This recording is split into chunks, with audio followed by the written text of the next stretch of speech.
Muito boa noite, pessoal. Boa noite para quem está assistindo no YouTube, porque aqui no Instagram ainda não entrou ninguém.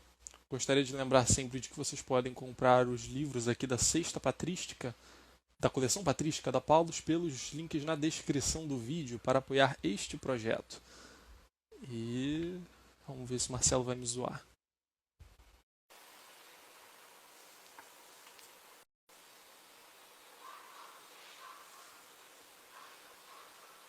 Compra aqui ainda de um dia este projeto. Foi o que eu imaginei. Pô, cara, cortou o cabelo, mano? Não, só penteei. Tô com cara de doente? Tá com cara de super-homem, É, de óculos, né? Clark Kent, na verdade. Mas o cabelinho tava dando uma voltinha aqui também, então tava, Hoje eu tava vou tossir um aparecendo. pouco. Sem problemas. Então, gente, live meio surpresa hoje, né? A princípio a gente tinha suspendido as sextas patrísticas, mas o Marcelo virou hoje e falou, não, eu estou determinado, hoje estou me sentindo bem melhor. Como a gente pode ver por essa tosse aí dele. Falou que tá se De sentindo manhã tinha melhor. parado, mas voltou. É que a gente Ah, tá no bom, é finalzinho do isso. livro e a gente não pode parar a vida, né? Tem que ir adiante. Pois é. Pô, um monte de gente mandou mensagem já ali.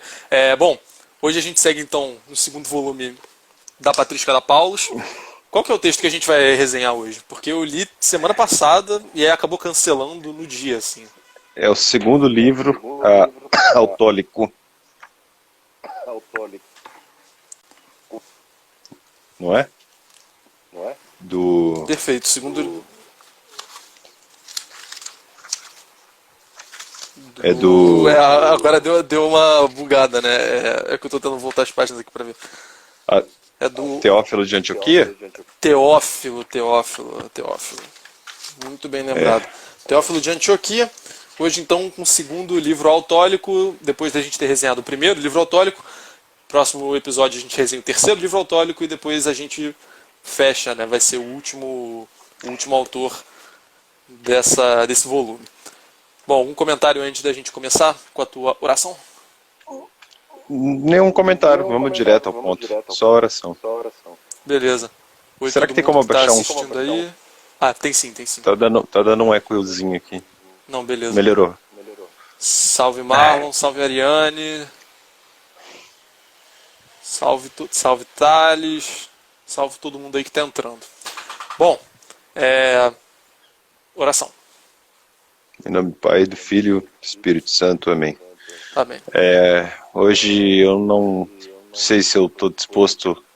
Na verdade, eu não gostaria de ler a oração de Santo Tomás. Eu queria pedir a intercessão de Maria pela alma de meu avô, meu querido seu Silveira, que faleceu antes de ontem, às 8 horas e 8 minutos da manhã. Muito triste. Queria dedicar essa live a ele e pedir a Deus força para minha família, especialmente para o meu pai, para que ele aguente esses momentos iniciais que são duríssimos. Só isso. Ave Maria, cheia de graça, o Senhor é convosco. Bendita sois vós entre as mulheres e bendito é o fruto do vosso ventre, Jesus. Santa Maria, Mãe de Deus, rogai por nós, os pecadores, agora e na hora de nossa morte. Amém. Alguma oração, Amém. Aldrin? Não, por mim tranquilo. Fechou. Vamos lá. Vamos nessa. Segundo livro autólico. Hoje eu estou sem tanto fôlego para falar. Eu vou Não no tem básico problema aqui. Mas é um livro que resgata um pouquinho de mitologia e comenta o Gênesis, né? Sim, Muitos Gênesis. comentários. Inclusive ele Até narra o Gênesis ipsis literis. todo de novo. Pois é. Bom, quer começar? Eu começo? É melhor começar, né? Você tá meio alto. Pode começar. Tranquilo. Bom, introdução nada, eu acho que dá pra gente pular, né? Ele só falando aqui, excelente autólico, não sei o que, a gente andou conversando, etc. E aí eu lembro aqui que, na verdade, isso aqui é tipo uma carta, né? É um livro que ele escreveu para um amigo pagão, né? Que ficava zoando com a cara dele, porque ele era cristão e tudo mais. E aí ele escreve esses livros aí tentando mostrar um pouco o que é, no geral, só se falava um monte de besteira sobre o cristianismo naquela época. Salve Miguel aí, pediu um salve. É nóis. Tá, bom. Primeiro ele começa falando dos ilogismos do paganismo. Né? Eu acho que quando ele fala em ilogismo, talvez ele esteja querendo falar que é algo contraditório, talvez algo que não faz Ilógicas. sentido, né? Bom, a idolatria, então, ele começa. Eu marquei o seguinte. Com efeito, parece-me ridículo que cortadores de pedra, oleiros, pintores e fundidores modelem, pintem, esculpam, fundam e fabriquem deuses. Né? Então ele retomando aquela crítica que a gente já viu aqui em vários outros volumes, aliás, em vários outros autores, né? O volume foi tudo dentro desse. Essas críticas ao paganismo, né? E ressaltando aqui aquela questão de que, bom, se os deuses de vocês são estátuas e etc., bom, então tem pessoas que fabricam os deuses, né? Então não são deuses de fato, né? Talvez as pessoas que fabricam os deuses seriam até mais deuses do que a própria, do que o próprio Deus que está sendo esculpido. Bom, aí depois disso, continuam sendo as mesmas coisas por ele fabricadas: pedra, bronze, madeira, cor ou qualquer outro material. Então, se tu pega uma estátua e tu transforma, quer dizer, se tu pega pedra e transforma numa estátua, aquilo ali continua sendo pedra, né? Não mudou a natureza, não virou algo divino só porque, sei lá, só porque está num formato diferente, né? Perfeito. Falei. Bom, a letra B é... Eita, pô, o som caiu. Sai e entra aí. De novo?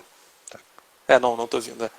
Pô, que raiva, eu acho muito chato, eu não entendo por que isso acontece. Realmente não entendo por que isso acontece, mas Marcelo tá voltando aí. É só questão de sair e entrar. Marcelo sempre dá uma acenada quando ele entra, né?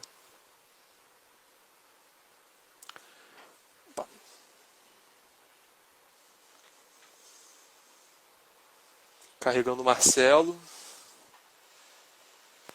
Deu certo? Pronto. Não, pronto, Vai, Ok. fala aí o que você fala. Não, nada a comentar. Ele resgata um raciocínio já conhecido do volume 2, a patrística, né, de criticar o paganismo e seus deuses que são, digamos, concebidos humanamente, né, e sempre numa coisa ad hoc, com os materiais aí da natureza. E aí ele parte para um outro ponto, a letra B, que é o antropomorfismo. Aí ele diz assim, olha, ao menos os deuses antigos, se é certo que nasceram, podia-se ver que tinham uma longa descendência. Aí ele faz uma pergunta debochada, né? Agora, porém, como se pode mostrar a descendência dos deuses?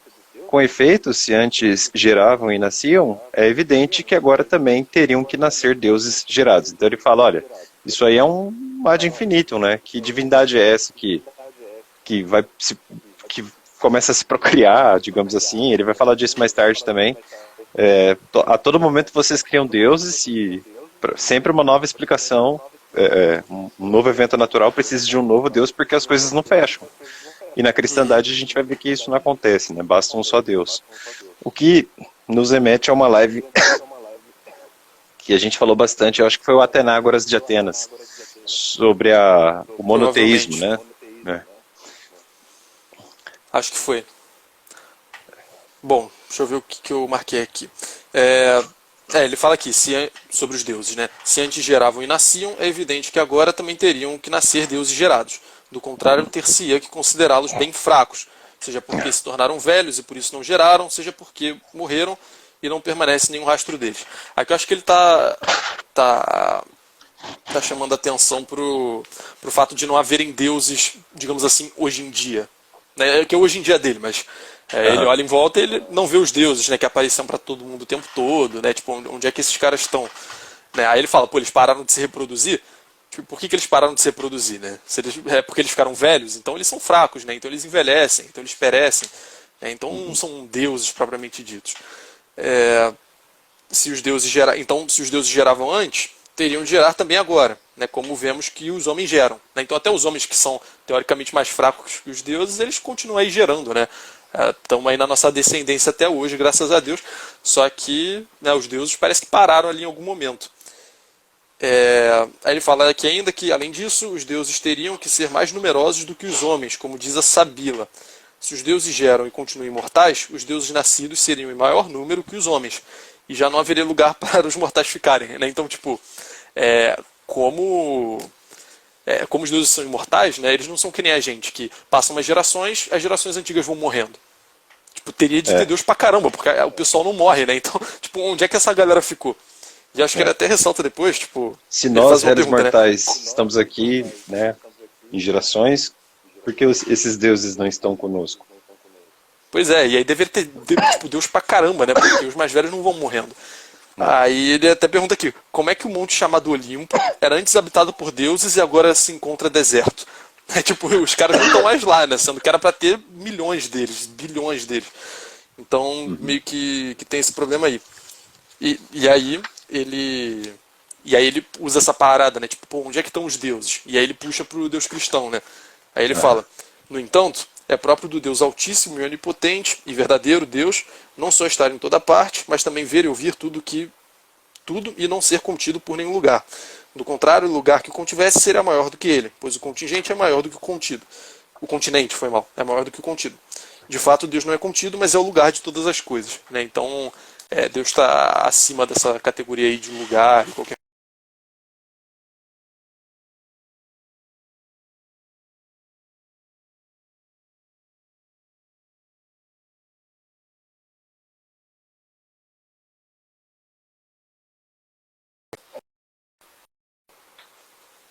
Tô?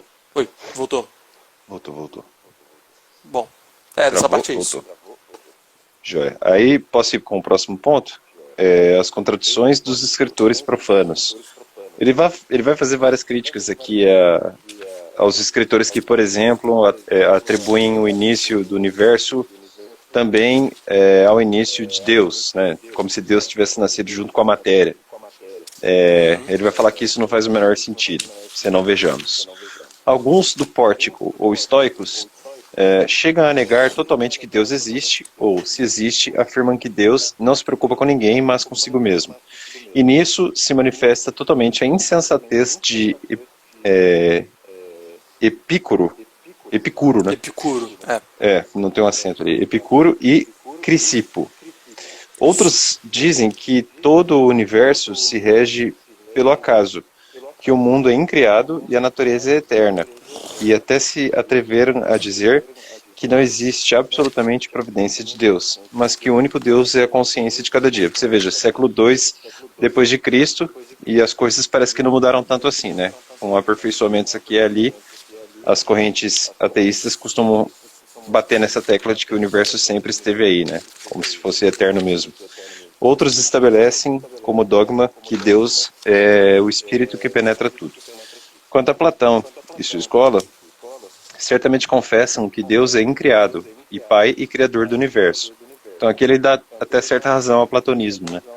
Em seguida, Uhum. porém, aí ele critica, supõem que a matéria é incriada como Deus e que ela tem a mesma idade de Deus. Mas, se, conforme os platônicos, Deus é incriado e a matéria também o é, o Criador de todas as coisas já não é Deus, nem, seguindo-os, se Perfeito. percebe a monarquia e a unicidade de Deus. Então, depois ele vai falar bastante, eu não vou ler, mas ele vai falar também do verbo criar, né? Então, Deus do nada Uhum. fez tudo que a gente conhece. Sim. Então, é ilógico na doutrina cristã afirmar que as coisas do universo nasceram com Deus, digamos assim.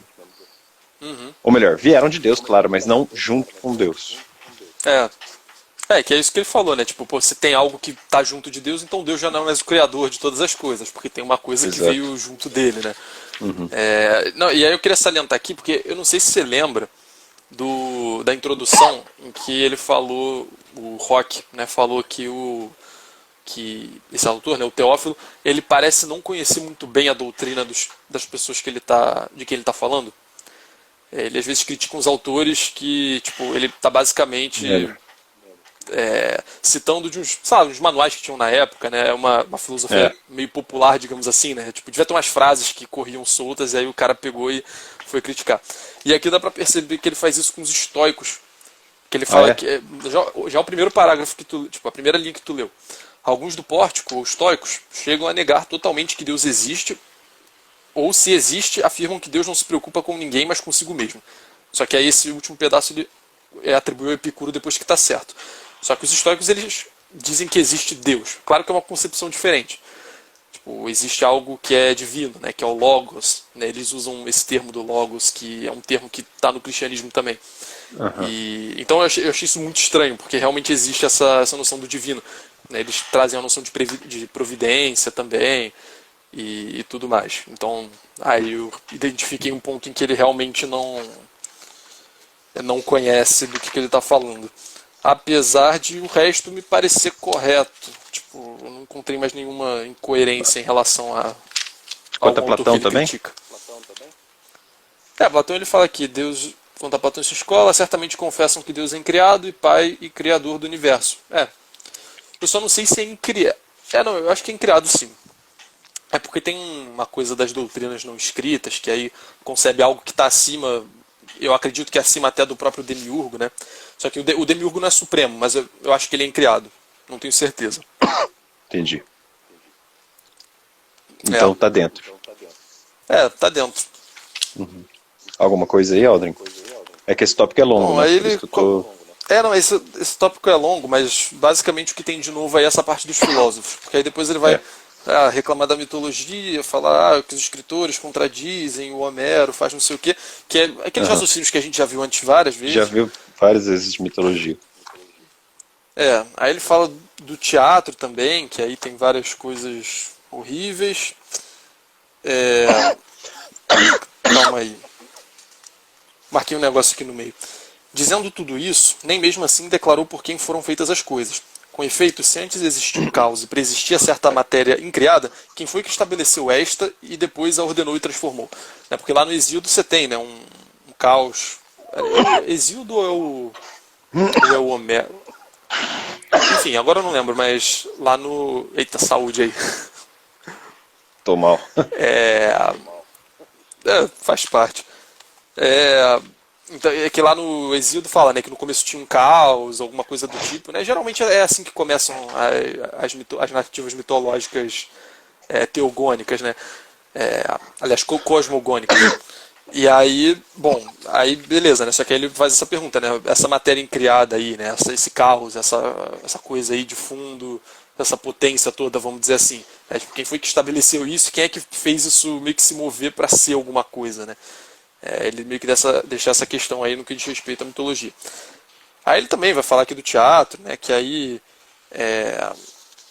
vai fazer aquelas críticas que a gente já viu ao teatro, basicamente. Uhum. E é basicamente isso. Não, tem uma parte depois que eu marquei bastante coisa, mas quer falar alguma coisa da mitologia do teatro aí? Não, ele no item 8, eu acho que é a última vez na Tá. patrística, aqui no volume 2, a gente está vendo esse resgate mitológico, o Sim. filho do filho do filho do filho do filho do Deus, e aí ele fala assim, ora, para que prosseguir enumerando a multidão dessas denominações e genealogias? Então aqui ele já começa a bater no paganismo Perfeito. de novo, ó, concluindo, todos os chamados historiadores, poetas e filósofos se enganam de todos os modos. E o mesmo acontece Sim. com aqueles que lhes dão atenção. Com efeito, escreveram apenas contos, ou melhor, tolices sobre seus deuses.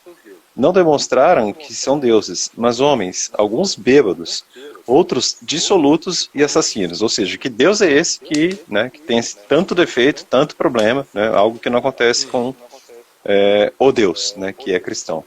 O que disseram sobre a origem do mundo é contraditório e sem valor. Então aqui uma crítica mais forte e de novo um resgate sobre a literatura, né? Ele vai falar de Homero, Hesíodo, etc. Para Beleza. então defender os autores sacros. Sim. Eu marquei só Aí uma eu última deixo o parte ponto para aqui você, mas pode em relação aos autores comentar. profanos. Marquei mais ou menos, tipo, um pouco no final ali. Com sentenças infinitas, também. Com sentenças infinitas não como essas, eles não concordam em suas declarações. Né? Ele criticando os historiadores, né? Aquele pessoal Isso. todo. Sófocles, que em outra passagem fala contra a providência, agora diz: o mortal não pode se esquivar dos golpes divinos. De outro lado, algumas vezes apresentam uma multidão de deuses, outras falam do poder de um só.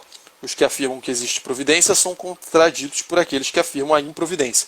Então não dá para a gente atribuir uma autoridade 100% verídica a esses poetas, porque cada um fala uma coisa, né? Às vezes o cara está falando de um deus, parece que está falando de um deus, aí outra hora está falando de Zeus e do panteão, né? Sim. Então eles mesmos se contradizem entre si. E aí mesmo sem querer, eles confessam que não conhecem a verdade, né? Porque se conhecessem a verdade estariam falando a mesma coisa. E aí, e aí ele coloca isso num plano demoníaco, né? Eu achei isso interessante. E aí entra até a primeira fala sobre exorcismo que aparece aqui na Patrística, eu acho. Que aí ele fala que o seguinte: são os demônios que os inspiram, que os fazem dizer o que lhes inspiram. Os poetas, como Homero e Hesíodo, não são, como dizem, inspirados pelas musas. Ah, não, ele faz uma pergunta, né? Não são, como dizem, inspirados pelas musas para fazer palavreados conforme as divagações da imaginação? Aí ele fala que aí não é um espírito puro, mas um enganador. E a prova clara disso nós temos em que, às vezes, os endemoniados, e há casos até hoje, conjurados em nome do Deus verdadeiro, confessaram que os espíritos do erro são demônios, os mesmos que agiram em outros tempos sobre os poetas. Algumas vezes, porém, certos poetas tiveram a alma livre desses demônios e falaram coisas no mesmo sentido que os profetas. Então, tipo, ele mostrando aqui claramente que já havia algum tipo de ritual de exorcismo na época. E aí os endemoniados, quando tiveram os demônios expulsos, alguns deles até chegaram a falar que, tipo, aliás, o demônio enquanto estava ali ainda, né, chegou a falar que eles tomaram posse de alguns profetas e tudo mais. Eu achei interessante isso. Talvez tenha relatos disso em outros lugares, desse tipo de coisa. Mas bem interessante. Mas ainda assim, você vê que no final ele fala, olha, alguns deles até falaram algumas verdades, né? Alguns deles até tocaram alguns pontos que são verdadeiros, como aí o exemplo clássico da filosofia, né? Volta e meia você tem alguém aí falando de Deus, né, de uma ordem transcendente ou qualquer coisa do tipo. Então ele termina assim dando aquela, né, morde a sopra, né, que o pessoal fala. Ele está mordendo ali, mas no final ele fala, olha, até que tem uma coisinha boa ali no meio. Certo, perfeito. Aí chegamos então ao ponto autores sacros, onde daqui em diante basicamente ele vai defender o seguinte: olha, os nossos autores, né, aqueles que tiveram a revelação, enfim, os profetas, mesmo que eles tenham vivido em épocas tão diferentes, as narrativas batem, né? Elas têm harmonia interna. Então, você percebe isso na Bíblia também, né? Uma coisa que está lá em Gênesis, às vezes lá no Novo Testamento você fala, tá. Você começa a cruzar os dados. Isso é bastante interessante. Tem muita coisa de conversa. Tu já Tem. viu uma imagem? Tu já viu uma imagem que eu acho que foi o Jordan Peterson que postou há 500 mil anos atrás, assim, que é tipo, é uma linha branca assim, e aí tem vários pontinhos, cada pontinho é um versículo da Bíblia, e aí tem umas linhas, assim, uns arcos ligando todos os versículos que fazem referência uns aos outros. E aí, tipo, nossa, ficou uma parada toda colorida, assim, um negócio lindo. Eu vou te mandar depois, posso até colocar na tela aí pra quem estiver vendo no YouTube. Eu provavelmente vou esquecer, mas eu posso tentar lembrar. Mas, nossa, é um negócio maravilhoso, assim. Tipo, aí tem cores diferentes, né, dá pra ver. Então, tipo, nossa, é um mosaico, assim, uma coisa maravilhosa. Eu vou te mandar depois. No canal dele também tem um curso de história da religião, não tem? Deixa eu encontrar aqui. Talvez tenha. Jordan Eu sei que ele tem os Peterson. cursos, mas eu nunca assisti nada, não. Ele estuda bastante, né, religião. É interessante o interesse que ele tem. Ficou redundante, né? Interessante o interesse. Mas, enfim.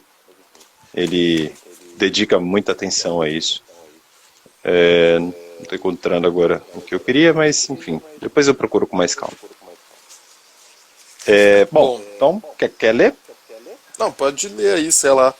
Não, o que eu disse aqui é o seguinte. Os homens de Deus que Do foram 9, né? portadores... Hã? Do 9, né? Isso.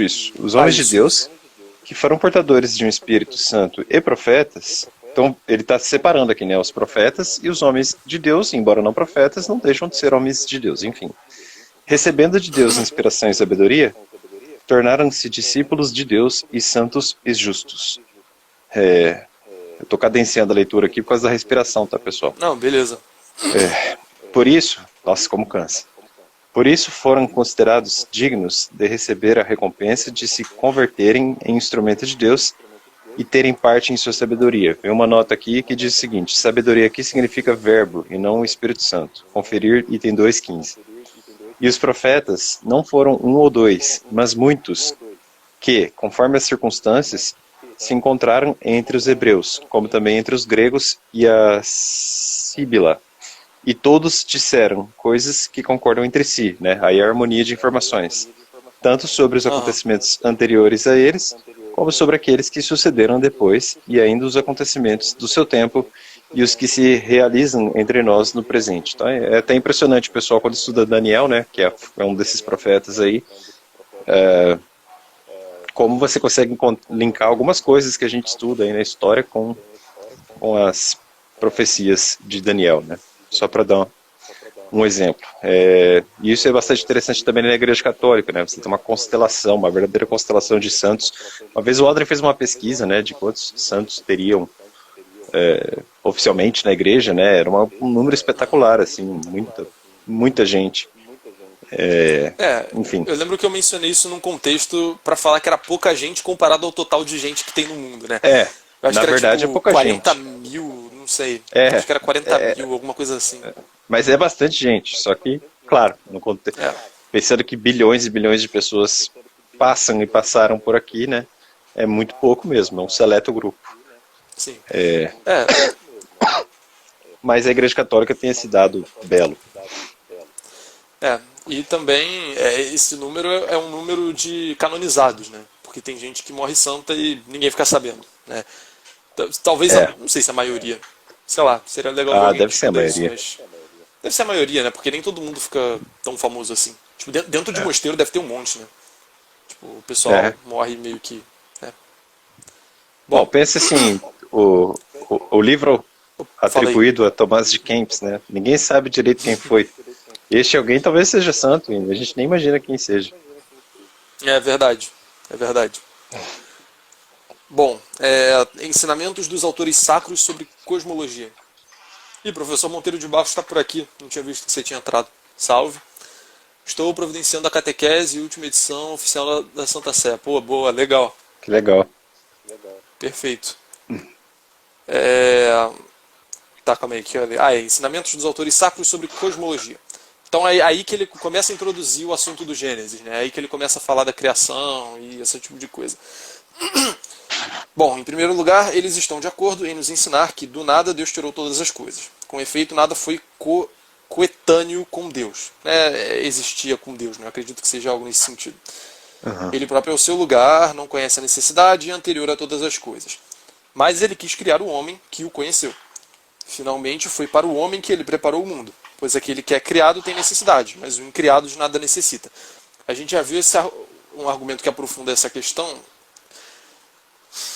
Onde que a gente viu? Atenágoras, provavelmente, quando ele está falando da ressurreição, naquele livro da ressurreição, acho que ele está falando de, por que Deus criou o homem?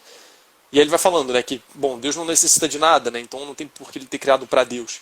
E não existe algo anterior à criação que seja, como ele falou aqui, né, coetâneo a Deus, né, não existe nada com Deus, então Deus não poderia ter criado por outra coisa fora dele, digamos assim. E aí sobra a opção dele ter criado o homem por amor ao próprio homem mesmo, né?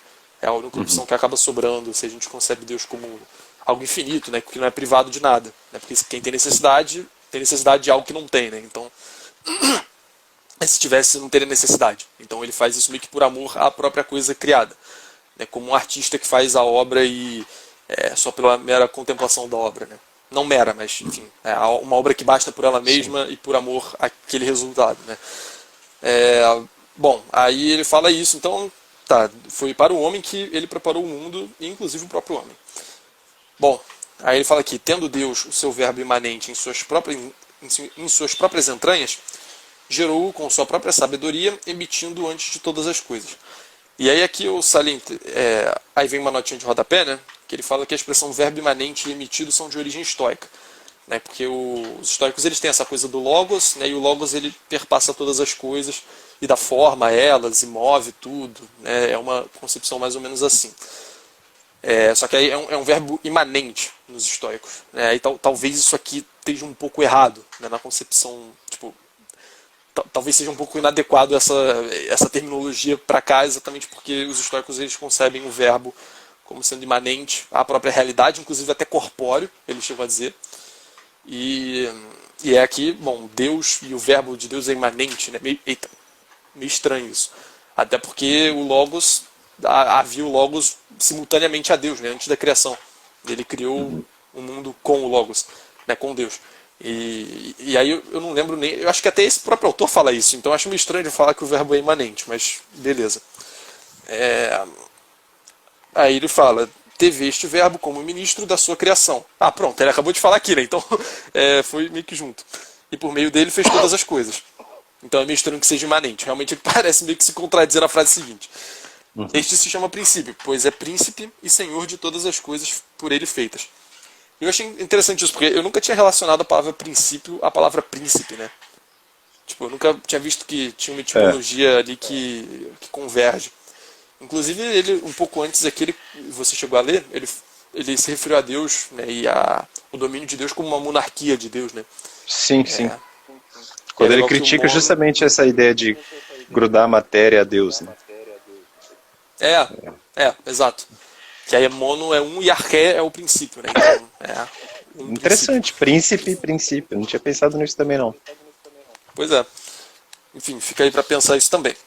E aí, antes de entrar no relato da criação do Gênesis, que aí ele literalmente explica tudo, e a gente não precisa ler aqui, porque eu acho que todo mundo já deve ter lido, ele fala aqui: não se deve tomar o nome de Deus em vão ou sem motivo. A sabedoria divina sabia antecipadamente que alguns iriam dizer tolices e dar o nome de Deus a muitas coisas que não têm ser.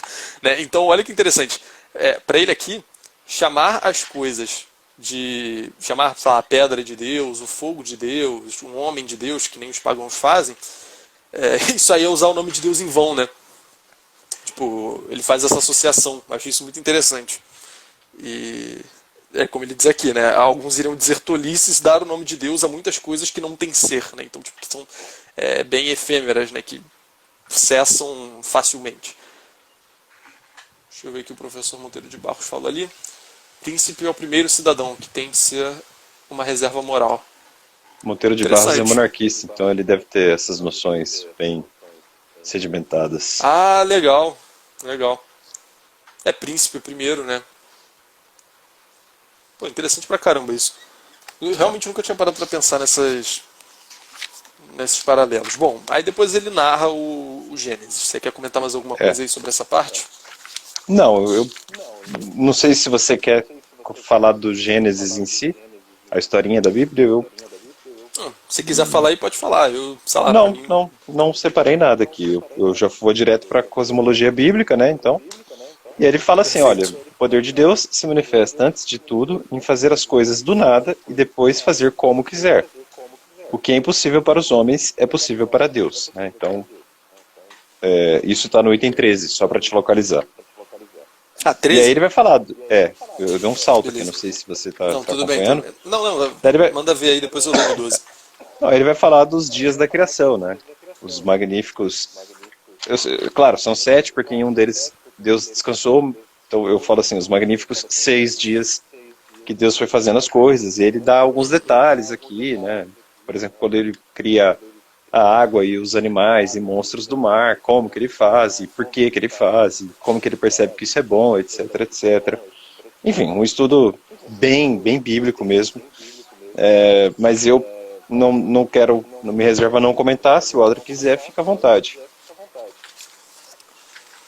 Tá, vamos nessa. Deixa eu só dar uma olhada aqui, depois vai até a 248, tá. Isso. Bom, eu comecei marcando o seguinte aqui na cosmologia bíblica. Ninguém pode explicar de modo de... Então, ele acabou de ler o Gênesis, né? De explicar o Gênesis, na verdade, não é um Ctrl-C, Ctrl-V, né? Ele explicou do jeito dele, mas basicamente é a mesma coisa. E aí ele diz: ninguém pode explicar de modo digno a obra dos 6 dias, nem traçar sua economia completa, mesmo que tivesse 1000 bocas e 1000 línguas. Mesmo que vivesse 1000 anos na presente vida, nem assim seria capaz de dizer algo digno dela, por causa da soberana grandeza e riqueza da sabedoria de Deus, que estão contidas nesta descrição da obra de 6 dias. Então, mesmo que a gente fale sobre isso, a gente nunca vai conseguir esgotar o significado disso e como isso aconteceu de verdade, né? Até porque tem aquela coisa, né? Tipo, até um argumento bobo, ateu, sei lá, tipo, não, porque como é que são 6 dias se o Sol só foi criado, tipo, em um dos últimos, sabe? Porque o dia é quando o Sol roda em torno da Terra, né? Na cosmologia antiga, né? Hoje em dia a gente vê o contrário, né? Enfim, então tem esses mistérios assim, né, que a gente tem de entender como analogia, né? Essas explicações a gente tem de entender como analogias para esses mistérios Exatamente. que a gente não compreende. E eles que dizem que a E, gente lê bom, literalmente. falei. É estranho isso mesmo, né? É. Muita gente na hora de criticar lê literalmente e aí na hora de usar para o próprio É, proveito, né? Tipo, é a verdade. Eu não tinha pensado nisso ainda. né? Realmente É varia só de quando acordo com a convém. circunstância. Para quem quer criticar é assim mesmo, né? Verdade. É. Bom, aí ele fala aqui que esses relatos, né, e quem fala sobre isso, não exprimiram senão a centelha digna da verdade, seja a respeito do mundo, seja sobre a natureza do homem. As explicações dos filósofos, historiadores e poetas parecem dignas de crédito porque estão adornadas pela bela expressão. Contudo, no fundo, vê-se que são nécias e vazias, pois contêm apenas uma multidão de bobagens e nelas não é dito nem sequer uma sombra de verdade. Então, esse teogonia do Exildo aí tá tudo errado. Trabalhos e Dias também aqui tá tudo errado, segundo eles são uma multidão de bobagens. Eu acho muito engraçado esse estilo ríspido dos autores da Insensatos. patrística. Insensato. Bom, aí, algumas páginas depois, ele fala aqui que considera a diversidade que há nessas coisas, sua variada beleza e multidão, e como através deles se manifesta a ressurreição, sendo prova daquela que um dia se realizará a todos os homens. Ele chega a falar. Então, aí ele falou duas coisas, né? Há uma diversidade de beleza e multidão nas coisas. E aí eu lembrei de algo que alguém falou alguma vez. Eu não lembro. Será que é Santo Tomás? Eu não prefiro não dar nomes aqui, eu realmente não vou lembrar, mas alguém fala que Deus criou uma multidão de seres porque cada um dos seres vai expressar algo diferente de Deus. Né? Então, se só houvesse um Interessante. ser, tipo, só houvesse, sei lá, Deus criou o homem ali para ficar voando no nada, por exemplo. Tipo, isso ia expressar algo ínfimo de Deus. É claro que na totalidade vai continuar sendo ínfimo, né? Porque Deus é infinito. E as coisas são finitas. Mas, tipo, se fosse só o homem, ia expressar, tipo, quase nada de Deus. Agora ele criando o homem, a planta, a terra, os planetas, os astros, a água, o céu, a terra, acho que eu já falei a terra, mas enfim, o fogo. Ele criando toda essa multiplicidade de seres, né, os animais também, e animais de diversos tipos e plantas de diversos tipos, enfim. Ele criando toda essa variedade, ele consegue expressar diversos aspectos dele, né? Ele consegue mostrar para os homens muitas formas de beleza, né? Muitas formas de tudo que há de bom nele, né? E aí eu penso sempre no sentido do ser como um transcendental, né? Que tem várias modalizações, né? Que expressam o ser num certo sentido, né? Então, enquanto Uhum. quantidade, né? Enquanto qualidade, esse tipo de coisa. Que não esgotam o Acidentes. que é os. E que não esgota o que é o ser em si, mas de qualquer forma está ali expressando uma multiplicidade de formas que o ser pode se manifestar, né? E é algo análogo que acontece aqui, né? Você tem uma criação imensa, que não é infinita, né? Não é como Deus, mas ainda assim expressa algo que um só ser não poderia expressar. E é tudo feito para o homem também, né? Então há o homem e há toda a realidade que é feita para o homem, através da realidade chegar a Deus, né? Conhecer tanto Sim. intelectualmente como moralmente, enfim. E aí ele até salienta aqui que na natureza está representada a questão da ressurreição, né? Que é algo que a gente já viu lá na Atenágoras, ele falando que há ciclos na natureza, né? As coisas morrem, perecem e da morte parece que surge a vida, né? De vez em quando. Quando uma planta morre, dependendo da planta, cai um broto no chão e aí ele é enterrado e nasce uma outra planta, né? É como se a planta revivesse. Então a gente tem na própria natureza imagens do que seria a ressurreição. E parece que ele faz referência a isso aqui ligeiramente, com um raciocínio análogo. Bom, e aí depois eu marquei o seguinte aqui, aí já mudando de assunto. Do mesmo modo que no mar existem ilhas habitáveis com água e vegetação, enseadas e portos para refúgio durante as tempestades, assim Deus deu ao mundo, em meio às tormentas e ondas de pecados, os lugares de reunião, as chamadas igrejas santas, nas quais, como nas ilhas de portos acolhedores, se encontram os ensinamentos da verdade, nas quais se refugiam os que querem salvar-se, tornados amantes da verdade e decididos a fugir da cólera e do julgamento de Deus. Então a gente tem essa imagem das igrejas como se fossem realmente ilhas, né? No meio de um oceano que está com a tempestade, a gente pode se refugiar em alguns lugares, né? Eu, pelo menos, eu me sinto assim sempre que eu entro numa igreja. Tipo, sei lá, parece que é outro mundo, né? Parece que a gente entra em algo que é maior do que a gente, e parece que essas ilhas, elas estão todas conectadas, né? Tipo, parece que a gente sai do mundo, vai para algo superior, que é meio que comum a todas as igrejas, e aí para depois a gente sair e voltar pro mundo, né? Tipo, eu acho isso muito interessante. Sabe, É realmente me sinto interessante acolhido mesmo. quando eu É, chego tipo, numa igreja assim, eu vejo o padre, um monte de gente ali é, tendo, tendo essas coisas em comum, né? Vendo o mundo de uma maneira muito parecida, né? Pelo menos no mais fundamental, a princípio, é parecido. E, sei lá, isso me dá um conforto. até pessoas não religiosas relatam essa sensação de paz, né?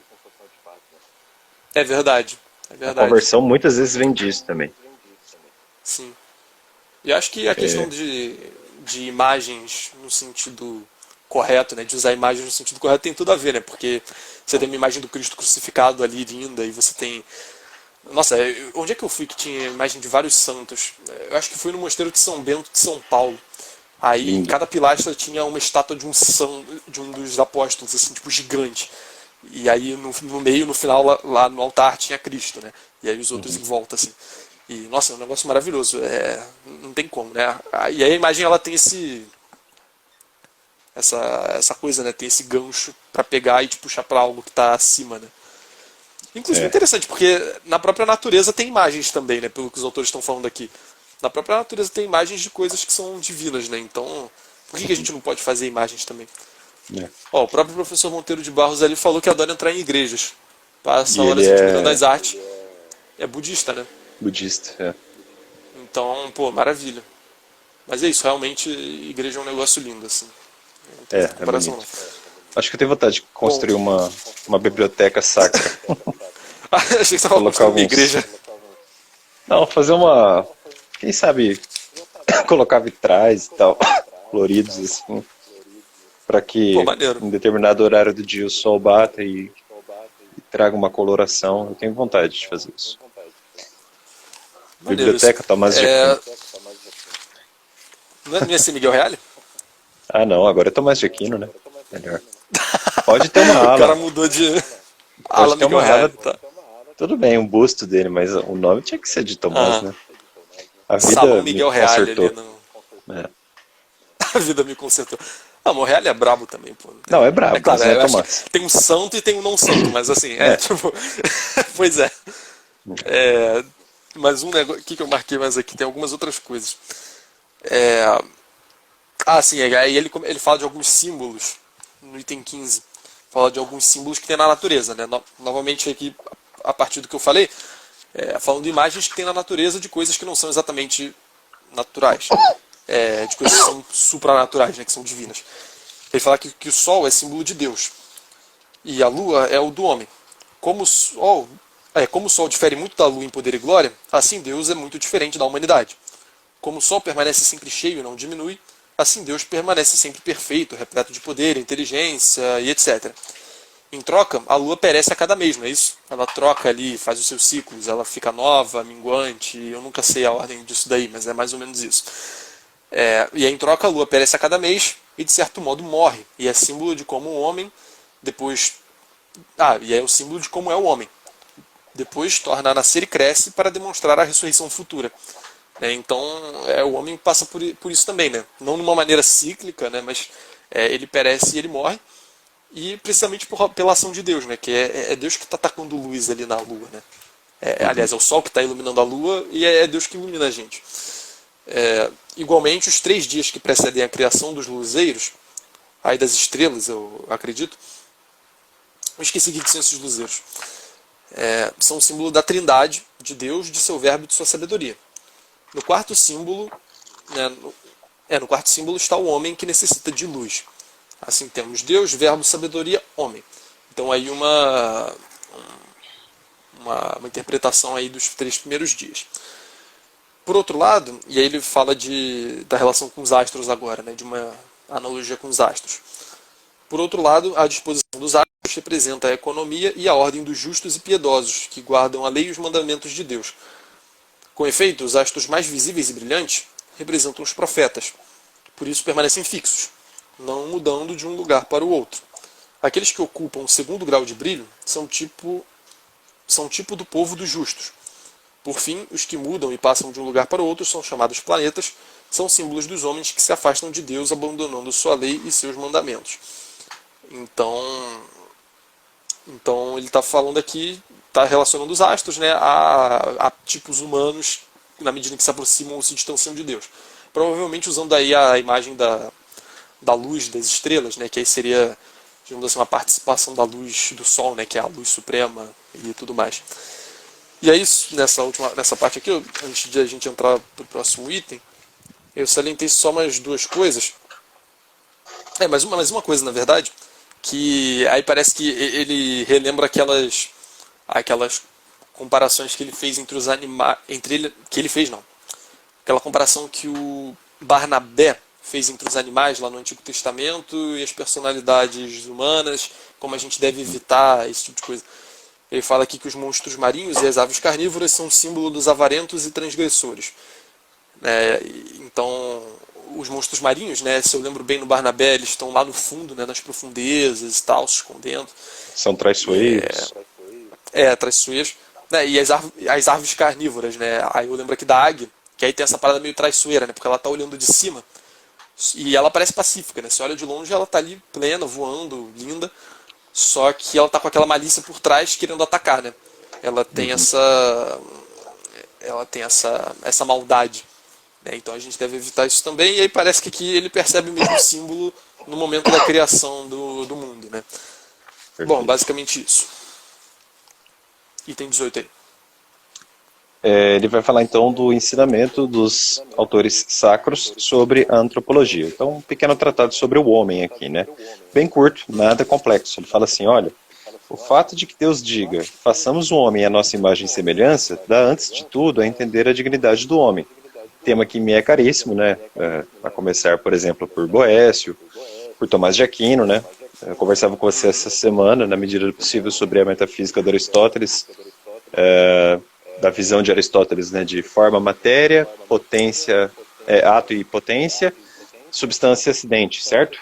Tomás acrescentou o ente à essência, e nesse tanto é muito importante notarmos o quanto isso é importante para a consolidação de uma doutrina cristã da dignidade humana. É na civilização cristã que você consegue exibir um status de dignidade pelo só fato de ser pessoa humana, independentemente de classe, origem, cor, religião, etc, etc. Então, esses dias eu acompanhava uma palestra do Vitor Salles e que ele falava justamente disso. Olha, na patrística a gente até viu, né, santos ou pessoas que tinham escravos ainda numa determinada altura, porque a escravidão se confunde com a história humana. Mas quem paulatinamente... Não, é um fato, né? Tava ali. É um fato. Mas os ateus críticos dizem assim, tá vendo? Isso aí é... Como que isso é cristão, né? Mas é na cristandade, é no berço da cristandade que você, pela primeira vez, percebe um movimento filosófico tendente a, pela razão, acabar com a escravidão, né? Mesmo uma teoria, digamos, liberal, como a do Kant, ela foi gestada num contexto cristão, né? Kant não surgiu no Islã, com todo respeito, não surgiu em um local não cristão. Ele só surgiu porque ele estava num local cristão onde ele podia pensar assim. E a sociedade cristã foi a primeira, né, a acabar com isso, não só pelas vias da religião, mas também por construções imanentais, né? Por Sim. rotas da razão. Essa questão da dignidade do homem, eu acho que tu falou da primeira vez no cristianismo, eu acho que no estoicismo já tinha alguma coisa, só que eu acho que já é no neoestoicismo, que aí já é depois do cristianismo já, que já tem uma ideia de fraternidade universal, né, tem uma ideia de que os homens são irmãos. A verdade é que em várias escolas filosóficas você tinha uma semente de alguma coisa que poderia levar a uma consagração efetiva de uma dignidade do homem, né? O próprio Aristóteles, ele começa lá na metafísica, né? Todos os homens por natureza têm o direito a conhecer. Ele já coloca todos os homens juntos como, assim, há um negócio que é os homens, né? Não há distinções. Por mais que ele fale que os gregos são melhores, e, tipo, tem umas coisas aí, é, tipo, existe às vezes esse germe de colocar os homens, tipo, de buscar uma natureza humana que é comum, só que essa questão da dignidade, ela é bem mais rara, né? É bem mais rara. O cristianismo eleva isso de um jeito que é sensacional. Sim. E, Você é calma aí. imagem e semelhança de Deus, né? Não é pouca coisa. Não é pouca Então, coisa. A Juliana perguntou se o Pico della Mirandola foi cristão. Ele falou da dignidade do homem como se uma criação de Deus. Esses neoplatônicos do Renascimento, eu acho que eram a maior parte cristãos. Eu não tenho certeza. Não tenho certeza. Inclusive, já apareceu na Amazon pra mim recomendação exatamente desse livro dele. Muito estranho. Uma coincidência grande, mas eu acho que sim. Acho que sim. Talvez na Wikipedia tenha isso, né? Sei lá. Ó, o professor Monteiro de Barros perguntou ali um negócio que talvez você saiba responder melhor do que eu, não sei. Kant foi influenciado pelo movimento pietista, não foi? Eu não faço a menor ideia. eu não sei responder, não posso responder. Eu acho que a família dele era luterana, se não me engano. Então, sei lá. Sei lá. Eu não manjo muito das vertentes do protestantismo, não. Mas Ah, algo de cristão certamente teve influência, sim. Tipo, com certeza. uhum. Com certeza. Isso é inegável. O Bonaldo, numa live com o Salles, ele cita um documento da Comissão Teológica Internacional chamado Em Busca de uma Ética Universal, Novo Olhar sobre a Lei Natural. Está aqui no meu, no meu Evernote. O Bonaldo falou que esse documento é importante, claro, por todo o seu conteúdo, mas também pelo início, onde há registros documentais e bibliográficos sobre civilizações que tiveram essa mesma intuição aí, né? Ou seja, há um princípio de operações imbricadas nos indivíduos humanos, que além de ser comum a todos eles, também é tendente a protegê-los, né? Então, é claro, né, quando eu falo que o cristianismo permitiu isso, não foi só o cristianismo. Eu não posso menoscabar aqui outras religiões. Mas é inegável o papel da religião também, nesse tanto, né? Não, e essa questão da imagem e semelhança de Deus, isso aí se aplica às religiões abraâmicas, né? Tipo, isso não Com é certeza, unicamente sim. Aí cristão. abraça Unicamente cristão. Islã, abraça todo mundo. Sim. Judaísmo, O, enfim. é. O pietismo é um movimento. Eita, calma aí. Um movimento oriundo do luteranismo que valoriza as experiências individuais de crentes. Se é advindo do luteranismo, provavelmente foi influenciado então. Provavelmente. Que os pais. Eu tenho quase 100% de certeza de que os pais eram luteranos. Bem que o Vitor podia aparecer agora para dar essa resposta, né? Os pais do Kant? Dá uma pesquisada aí. Boa noite, Joana. Salve Maria. Salve Maria. É, tá, Pode alguém tocar aí, mandou eu tô mais nada procurando. recentemente aqui. Não, beleza. Bom, entrar aqui então no o ensinamento dos autores sacros. Ah, né? Tu já já Hã? já falou, a gente tá falando exatamente disso agora, né? Eu comecei a ler a parada de novo. Tá, marquei duas coisas nessa parte aqui só. Uma coisa que você já falou, né? O fato de que Deus diga, façamos o homem à nossa imagem e semelhança, dá antes de tudo a entender a dignidade do homem. E no final eu falei, calma aí. Além disso, Deus se apresenta como se precisasse de ajuda, pois diz, façamos o homem à nossa imagem e semelhança, mas não diz a ninguém essa palavra, façamos, a não ser a seu próprio verbo e a sua Era sabedoria. luterano, sim. Desculpa. Era luterano, sim? O pai Beleza. dele era Johann Georg Hamann Kant, acho que é isso. Pô, maneiro. Pô, imagina, tu encontrar hoje em dia com Pô, um descendente do Kant, tipo, o maluco tem Kant no sobrenome ali. Porra, muito maneiro, né? é. Deve ser legal. Johann Georg Bom, Kant. é basicamente isso. Eu acho interessante essa coisa do façamos o homem à nossa imagem e semelhança, porque, tipo, o façamos aí já indica a trindade, né? Acho que todo mundo sabe disso. Só que eu gostaria muito de entender como é que o judaísmo entende isso, né? Porque essa coisa da trindade aparece no cristianismo, né? Não é... Tipo, só que o Gênesis é comum às outras religiões abrâmicas, né? Aliás, queria entender como é que o Islã entende isso também. Porque realmente isso é dito no plural, né? Façamos. Deus falando façamos. Ah, Então, isso já é. implica uma, No mínimo uma já tem Pai multiplicidade e de Espírito pessoas. Santo. Já no mínimo já tem dois, né? É. Tipo, então é meio estranho. Eu queria saber. pena que o Guilherme não está aqui hoje, né, para falar com a gente do Islã. E tá faltando um judeu nas nossas lives. Alguém, por favor, convide aí para ajudar aqui a gente Aliás, a tem de complementar o tudo papo. aqui hoje. Ó, a Thaís Bryant é protestante. A, o nosso amigo Washington, budista. Faltou o Guilherme para fechar o time aí do Né, fechar o pessoal time muçulmano, do ecumenismo. nós católicos e assim vai. Deve ter até Perfeito. ateu aí no meio. Bom, aí tu quer falar alguma coisa da descrição do paraíso e criação da mulher? Porque aqui ele começa a continuar narrando o Gênesis, né? Ah, sim. Descrição do paraíso e criação da mulher? É basicamente Eu só- a narração do Gênesis. Quer alguma coisa? Que ele pega o pedaço da costela e vamos que vamos. Vamos que vamos. Aí ele depois continua ali, né? Retomada do Gênesis sobre a tentação e queda de Adão e Eva. E aí eu marquei algumas coisas ali, porque tem uma hora que ele começa a comentar, né? Ele explica até uma parte e depois começa a comentar. Mas vai, começa aí, né? Que eu acho que eu fui o último a falar, não lembro agora. Retomada de Gênesis, é esse, né? Isso.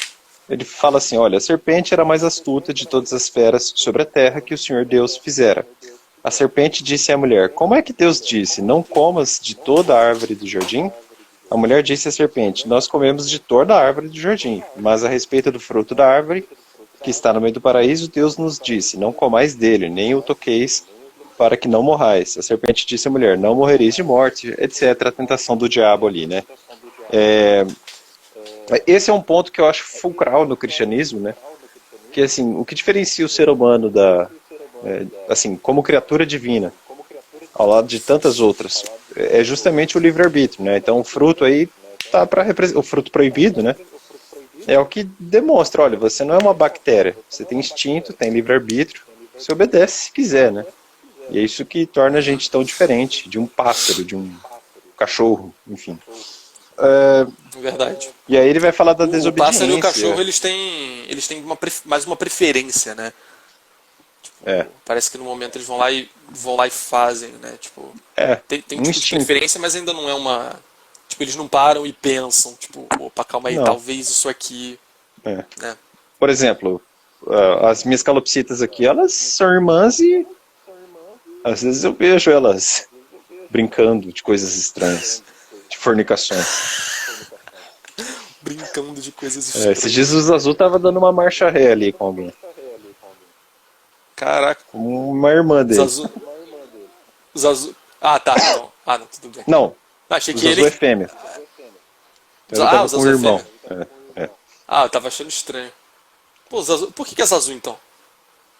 Por causa do Rei Leão, né? Mas por que tu não deu esse nome pro Ah, homem? porque pra mim era homem, ele é trans, sei lá. Ó, o Guilherme chegou aí, ó. Quer perguntar pra ele? Cadê? Chegou? Ih, eu não vi. Ele tá na live. Opa, Guilherme, é o seguinte. É uma pergunta talvez seja até meio complexa para responder no chat aí, mas tipo, como é que vocês islâmicos entendem essa coisa do façamos o homem à sua imagem e semelhança que tem no começo do Gênesis? Porque até onde eu sei, no islamismo não tem a ideia de trindade, né? Aí, sei lá, é porque se façamos aí, o pessoal costuma associar a trindade, né? Eu não sei, vocês fazem uma associação diferente, ou traduz de outro jeito, não sei. Se você puder Às responder vezes no se Alcorão não, tá diferente, né? sei lá. Se você não conseguir responder aí, tranquilo, porque talvez seja meio complexa a resposta, mas sei lá. Depois a gente se fala qualquer coisa, mas enfim, fica o convite aí se quiser comentar alguma coisa. Tá. Quer falar mais alguma parada aí? O que a gente tava falando Não. mesmo? Eu tô com medo de dar uma hora dos da azul live e da ter que bunda. fechar. Por que medo, cara? Se Que der uma estranho, hora. não deu ainda. Só abrir de quê? novo, ué. Só abrir Não, de novo. beleza. fazer É que nem às a vezes o gente Guilherme faz. vai perder um tempão digitando e Ah, vai sim, é fechar. verdade, é verdade. Já deixa o Ctrl C preparado aí, Guilherme. Bom, se bem que no telefone, enfim.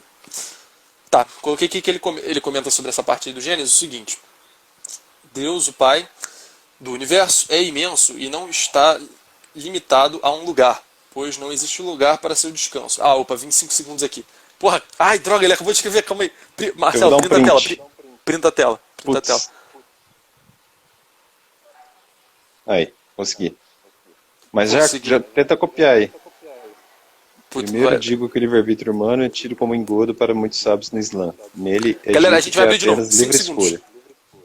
Dando aqui, pessoal, aproveita esse gap aqui que a gente tem de vez em quando para convidá-los a adquirir os livros pelos links na descrição. Assim você ajuda este projeto e também eu ganho uma comissão, né? Na verdade é exatamente por isso que ajuda o projeto. Mas para vocês sai o mesmo preço, então fica o convite aí. Esperando o Marcelo entrar.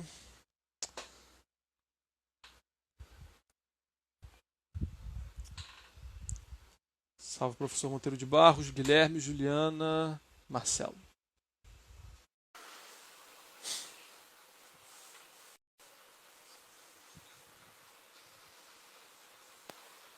Compre aqui ainda ajude o Aldrin.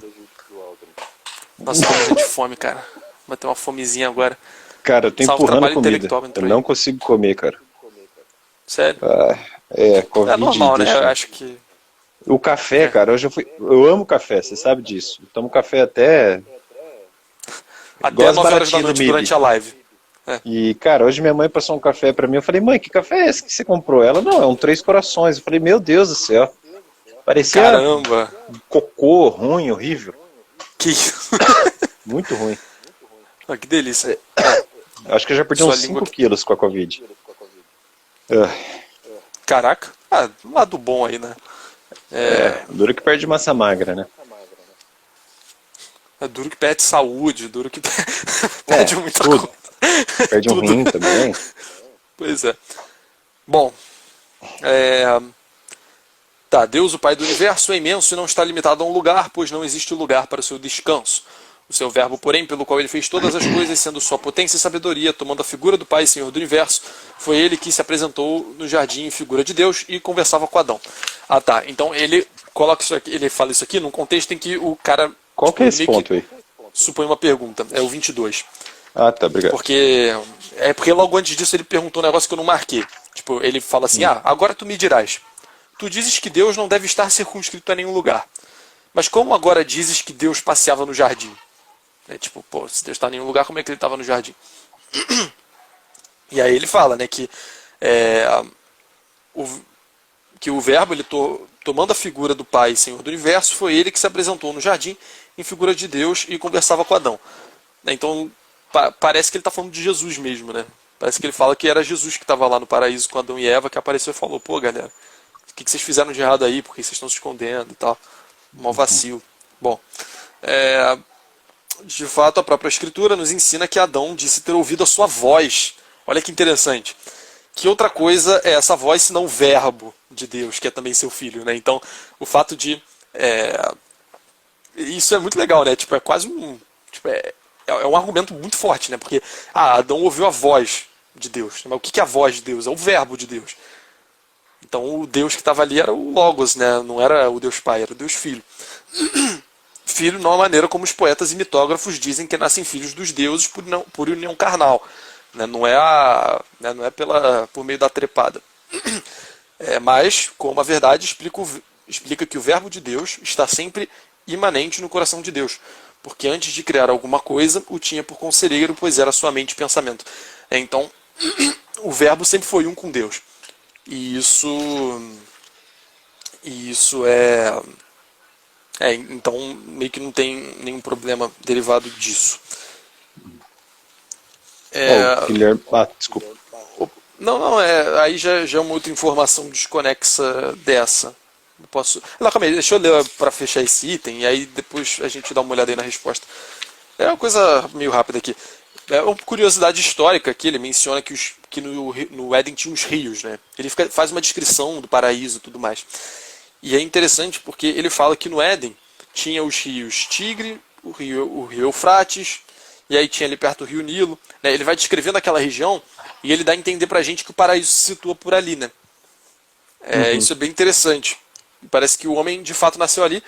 E até onde eu sei, né, a arqueologia e essas ciências aí que estudam o passado de maneira geral indicam que realmente foi por ali que começou o homem, né, que começou a civilização, que é ali aquela região que é conhecida como Crescente Fértil, né, que é aqui ele descreveu a Mesopotâmia, né? O rio Tigre, o rio Eufrates, e aí perto do rio Nilo. Então é bem por ali, né? Aquela região que tem bastante rio, que surgiu a civilização e que provavelmente surgiu o homem, né? Então a gente tem aí pesquisas recentes, né? Tipo, eu não sei dar uma informação mais detalhada, mas eu já ouvi muito falar de pessoas nada religiosas que foi provavelmente por ali que o homem surgiu. Eita, Marcelo travou.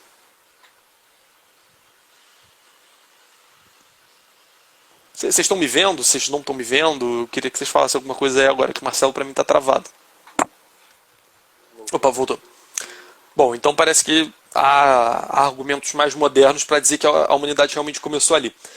E, inclusive, eu não sei se tu já viu, mas tem algumas imagens do Cristo crucificado em que no pé de Jesus, na cruz, tipo, no pé da cruz, né, não é nem no pé de Jesus, no pé da cruz, né, onde ela encontra o chão, tem uma caveira, tem um crânio. Não sei se tu já notou isso em alguma pintura. Não. Um professor meu disse que esse crânio é o crânio de Adão e que Jesus Cristo ele foi crucificado exatamente no mesmo lugar em que houve a queda do homem, né? Em que Adão pecou. Não lembro agora se Adão foi criado. Olha só que interessante. Sim. Então ele foi realmente pagar o pecado ali. É bem simbológico ali, isso. Sim. E aí aquela coisa, né? Tipo, é legal mostrar isso, né? O Adão morto ali e Jesus Cristo ali em cima sendo crucificado, porque tem aquela imagem, né? Aquela analogia que fala que tá até na Bíblia, né? Que Jesus é o novo Adão, né? Que é o novo primeiro homem, né? O novo que é realmente o primeiro homem, digamos assim, de uma nova geração, né? De um novo entendimento da religião e da prática da fé e tal. Então Jesus Cristo é o primeiro homem. E até porque ele é o modelo do homem, né? Então ele sempre vai ser o primeiro homem em algum sentido. Apesar de Adão também, num certo sentido, ser o primeiro homem. Então aí Jesus Cristo é um novo Adão. E aí faz sentido ele morrer naquele mesmo lugar e mostrar que enquanto o Adão está morto ali, Jesus Cristo está ali sendo crucificado, né? Calma aí, eu acho que era isso. Acho que tinha mais uma parada.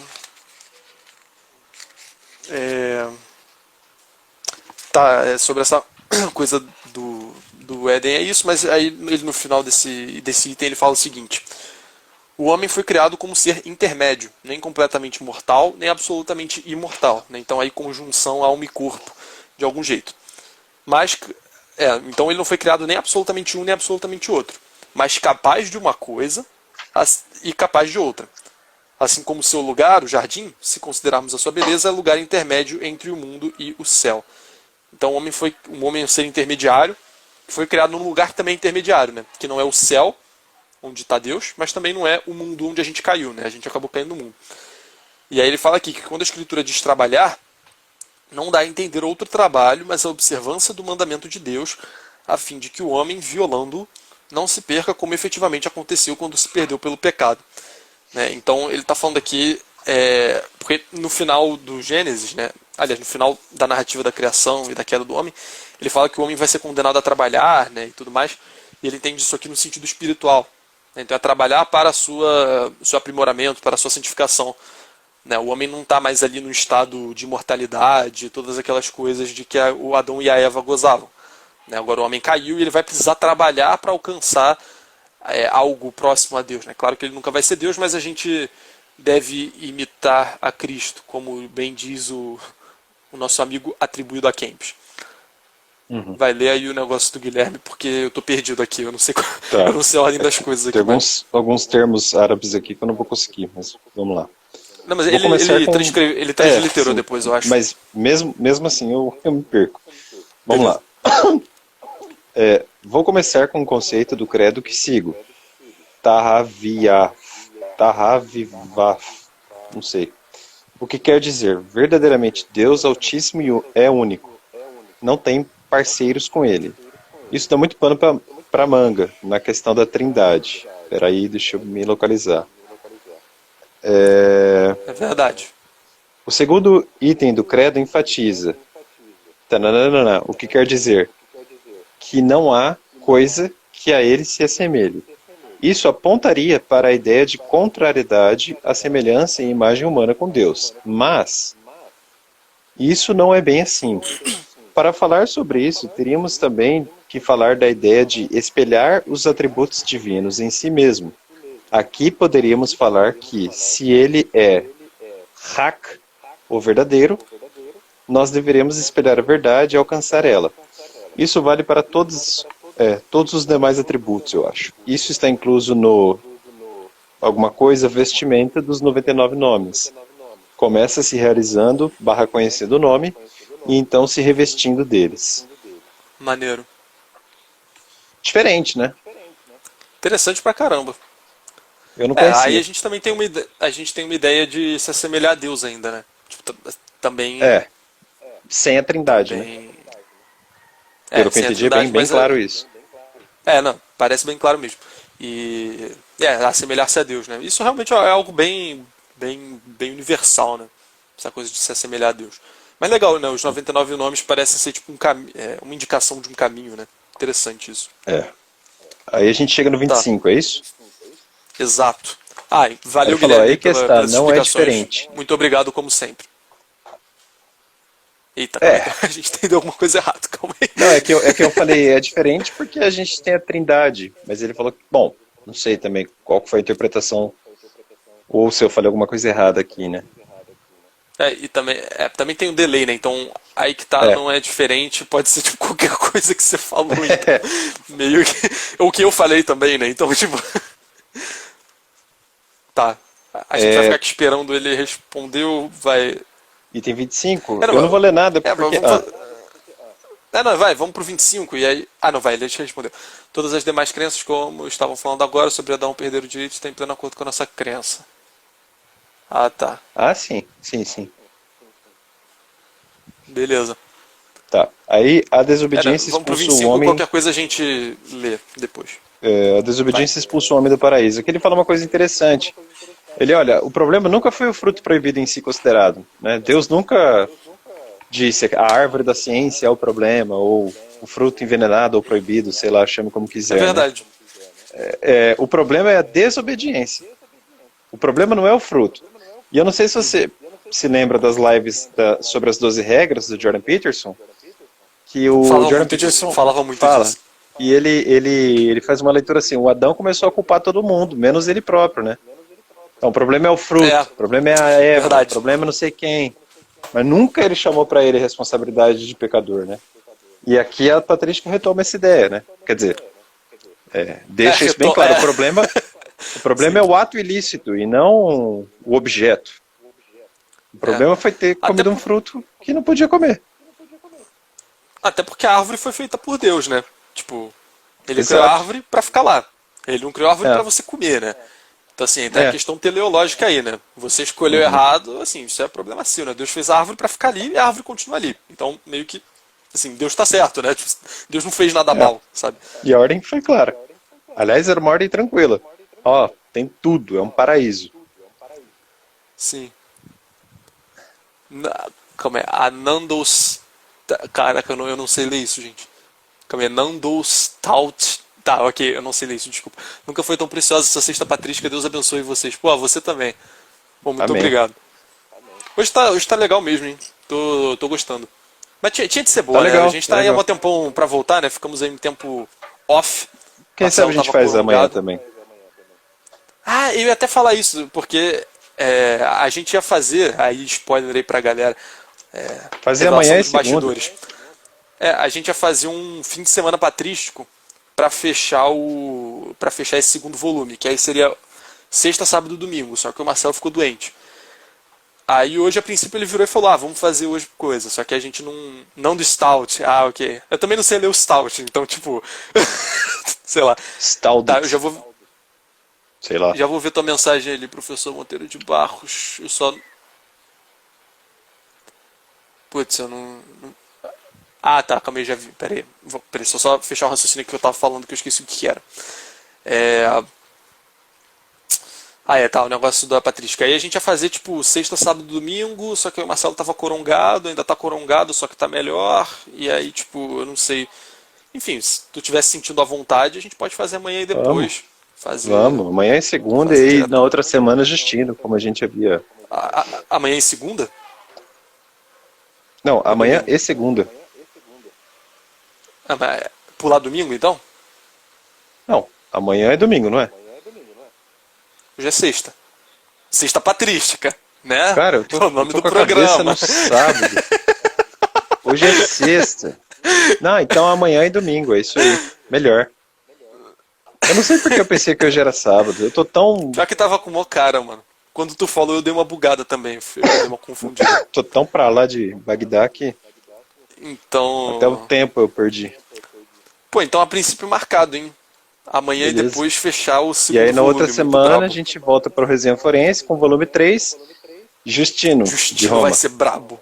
Vai ser muito Vai. brabo, Justino. Calma Vai, aí, só ler finalmente aqui mudar o. um pouco. É, Tô. ler o Monteiro de Eu não, Barros aqui que eu ele. não consigo nem falar direito. Bonaldo. Ih, Bonaldo tá aí? É porque eu Tá aí. subi a tela aqui pra ver a mensagem do professor Monteiro de Barros. E aí, salve Bonaldo, abração, tamo junto. Professor Monteiro de Barros. Jesus Cristo, então, foi o príncipe também nesse sentido de primeiro homem a ser seguido moralmente. Exatamente. Jesus Cristo é um modelo do homem, né? É o homem em si, a gente poderia dizer. Usar um linguajar mais platônico, né? É o homem em relação ao qual todos os homens podem ser ditos homens. Então, ele é o primeiro. Caraca, pô, mensagem pra caramba, mano. Eu tô perdido aqui. Ah, calma aí. O pessoal tá interagindo hoje. Tá zoado, hein, Marcelo? É o Aldrin, o Aldrin não, o Bonaldo Tadinho do Marcelo, falando que eu tô. estamos abusando dele. Sugiro ao É, Corão pois é. 7:11 em diante. 7:11. Alguém anota aí, 7:11. Tá, eu vou lembrar, 7:11. Beleza.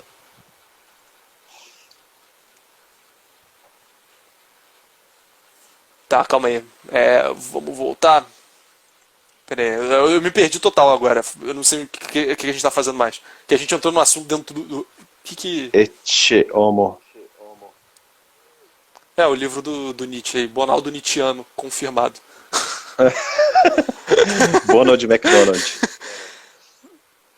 Mas eis o homem não foi o Nietzsche que criou Mas é a assim que expressão, fala, né? Enfim. ecce homo? Tá.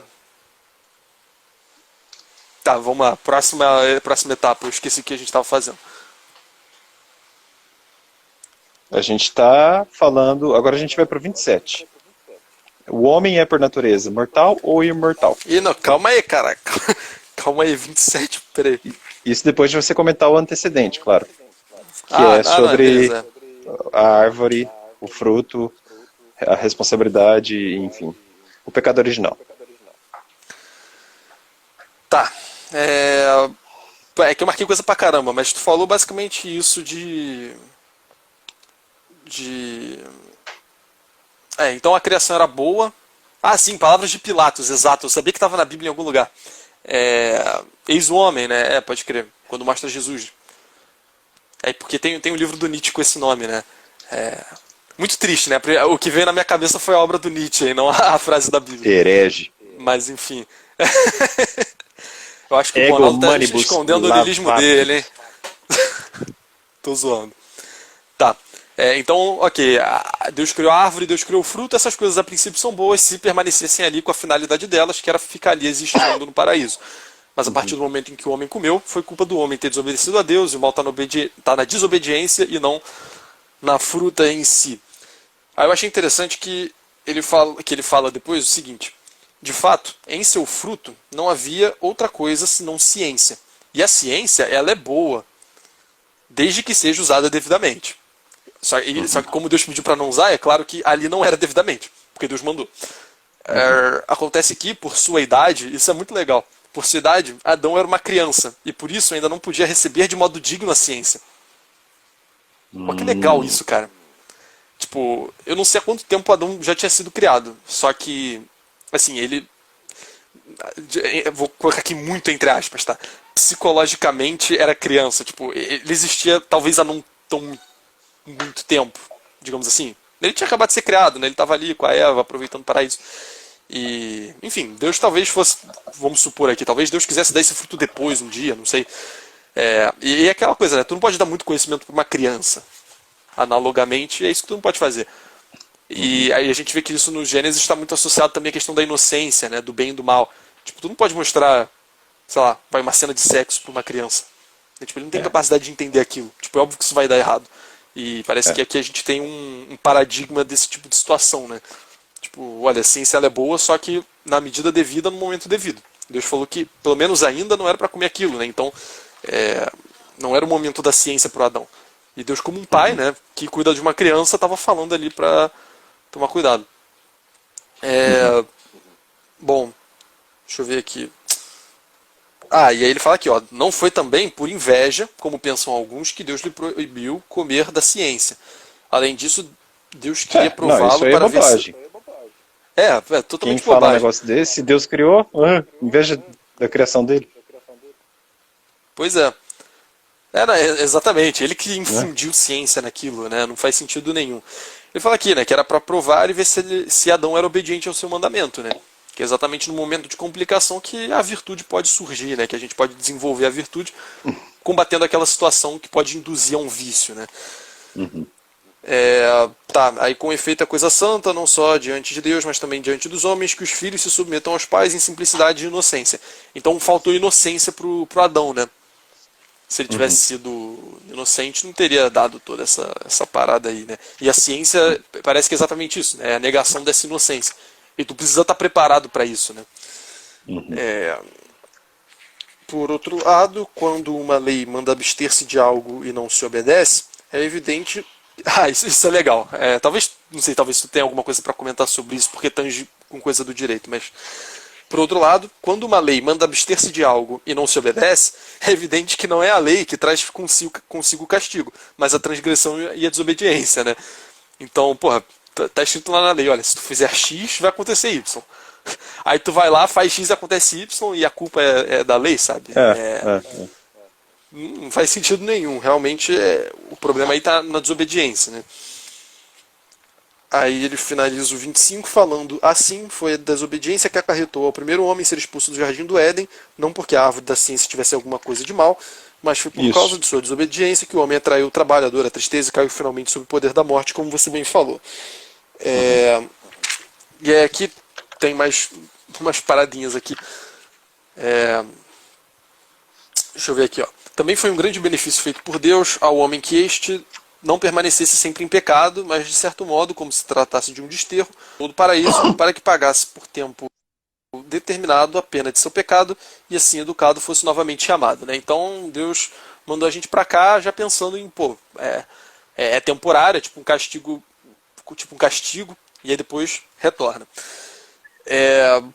Tendo sido um homem formado neste mundo, misteriosamente se escreve no Gênesis como se ele tivesse sido convocado 2 vezes ao jardim.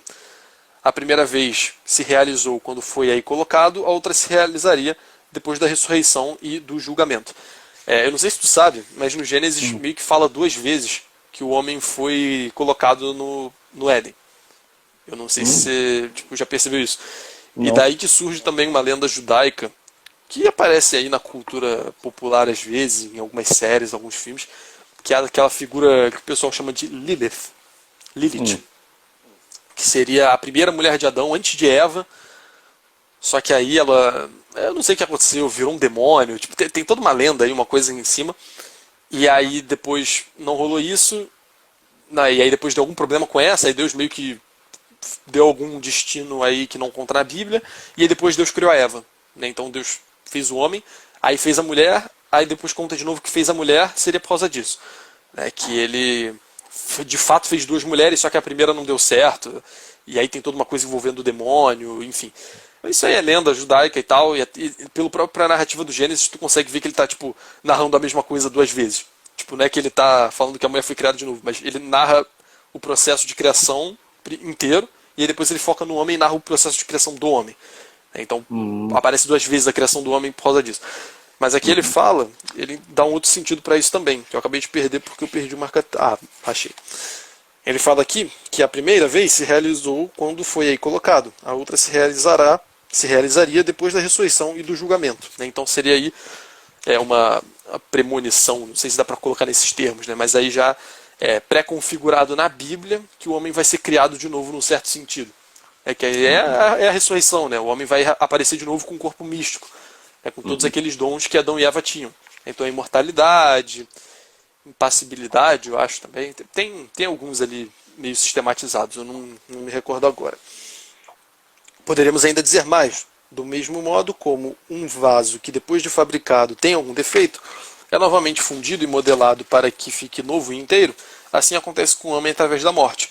De certo modo se quebra, para que na ressurreição surja sadio, isto é, sem mancha, justo e imortal. Então é realmente um processo que já está previsto por Deus ali. É realmente um processo de consertação do homem. Quanto ao fato de Deus chamar e dizer, Adão, onde estás? Deus não fez. Ah, isso é legal demais. Isso é legal demais. Deus tem uma hora lá que fala, tipo.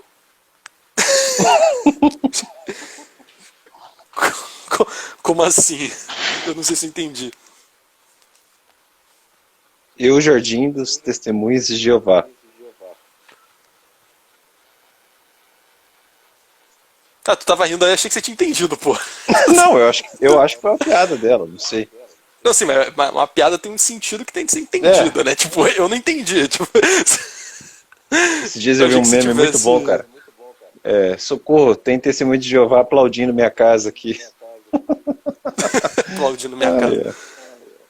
Tá, enfim, aí só pra fechar esse 26, então, pra gente ir pro 27, ele fala um negócio muito legal aqui. Porque Deus, quando tá andando ali, Adão se esconde de Deus. E aí Deus pergunta. Calma, meu Bonaldo. Calma aí, já vou ler isso aí. Aí ele pergunta, né? Adão, onde estás? E aí ele fala aqui que Deus não fez como se não soubesse, né? Porque alguém poderia falar, então Deus não sabia onde Adão estava e estava ali perguntando, porque. É, então Deus não fez assim como se não soubesse. Mas por quê? Por causa da sua longanimidade, oferecia ao homem ocasião de penitência e confissão. Olha que maneiro isso, né? Tipo, ele perguntou onde ele estava e ficou dando uma insistida, né? Perguntou quem é que fez e tudo, porque ele queria que o homem se entregasse, né? Tipo, ele queria que o homem, né, ele sabia que Adão podia muito bem ter virado e falado, não, fui eu que fiz, eu tô aqui, eu comi do fruto, e se arrepender, confessar, se arrepender e aí passar por um momento de penitência. Só que o homem não fez isso, né? O homem continuou escondido.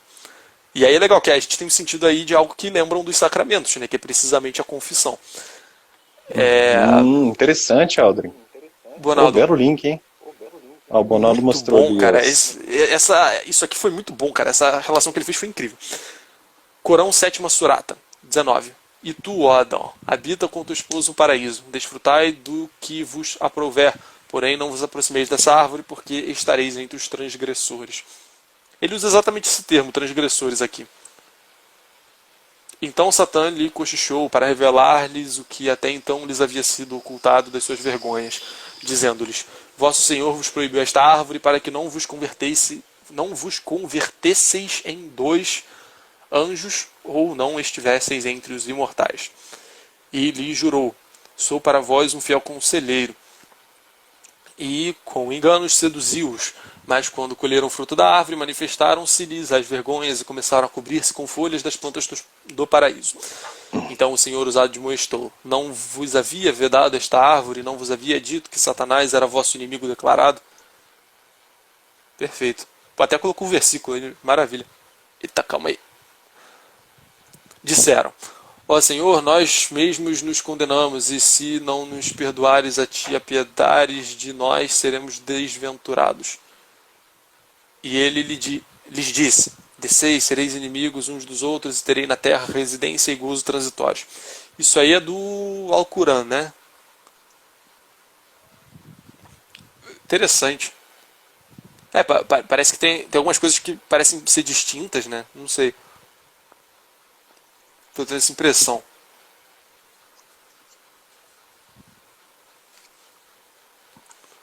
Não lembrava dele falando dessa coisa de que Satanás era o inimigo declarado, e deles pedindo perdão. Eu realmente não lembrava disso. Na Bíblia tá diferente mesmo, tá? Eu tô ficando maluco. Guilherme comentou ali que o termo transgressão fomenta a ideia. Eita, calma aí, sumiu. O termo transgressão fomenta a ideia de que livre-arbítrio é uma armadilha do ego. Não há, e isso foi facilmente comprovado, mas a livre escolha, isso é tudo. O Ronaldo confirmou ali que é do Corão. O Adão arrependeu-se do erro. Show de bola. Tá, Ok. calma aí, bora voltar aqui que senão a gente não senão a gente não acaba. Falta pouco, eu acho, na verdade. Falta. Vai, manda ver aí. Homem, esse, item 27, o homem é por natureza Isso aí. mortal ou imortal? Ele Na real, não diz, falta pouco, não. Enfim, vai, é, segue aí. que daqui em diante ele vai de novo bater não, falar de Vai ser Gênesis. rápido. Vai ser rápido, Poder-se-á dizer, o homem não foi criado mortal por natureza? De jeito nenhum. Então foi criado imortal? Também não dizemos isso. Então não foi nada? Também não dizemos isso. O que afirmamos é que, por natureza, não foi feito nem mortal nem imortal. Porque, se desde o princípio o tivesse criado imortal, o teria feito Deus. Por outro lado, se o tivesse criado Perfeito. mortal, pareceria que Deus é a causa da morte. Ah, interessante. Muito bom. A morte começa com o pecado original. Ó, tá fora de Deus. A responsabilidade é tua. Perfeito. E Muito ainda vai ter que legal isso, descer né? aí nessa terra para desfazer a cagada. Exato, exatamente.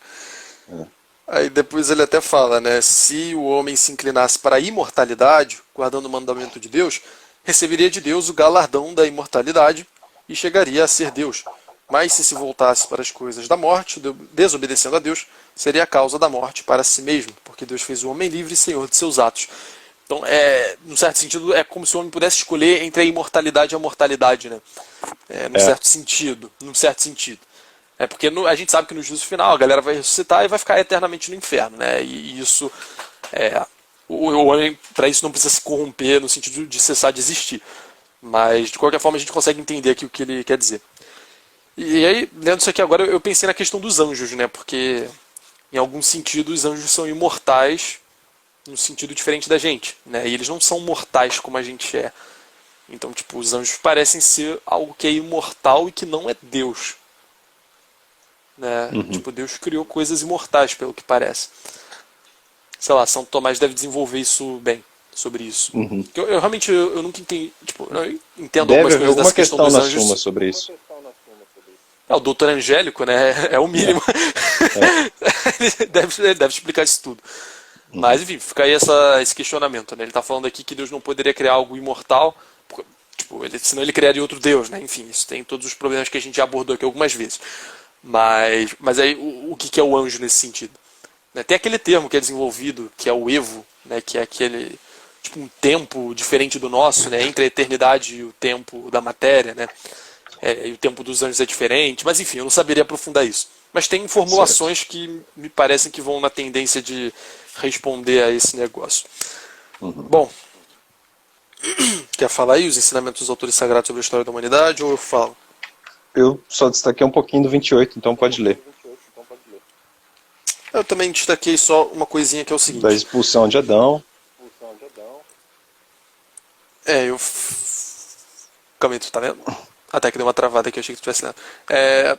Eva, por ter sido extraviada desde o princípio pela serpente e por ter se tornado guia do pecado, o demônio perverso, que também se chama Satã, e que lhe falou então através da serpente, nomeia esta Eva em seus gritos até hoje, quando age nos homens por ele possuídos. Eu não sei exatamente por que eu marquei isso agora. Extraviada desde o princípio pela serpente e ter se tornado guia do pecado. Interessante, ele coloca a mulher como guia do pecado aqui, né? É. Muito louco isso aqui, né? É. Interessante. Bem politicamente incorreto. Bonaldo fez ali Comentário do colocações a Bonelli ali. respeito da natureza dos anjos. Eu imaginei que ele fosse comentar, por isso, inclusive, que eu nem desenvolvi muito, porque eu também não saberia, né? Os anjos não têm o esse, né? O ato de ser. Subsistente, tal como Deus, que é o ipsum esse subsistens, né? O próprio ser subsistente. Tem a ver com o ser de Deus coincidir com a essência, né? Ser uma única coisa, eu imagino.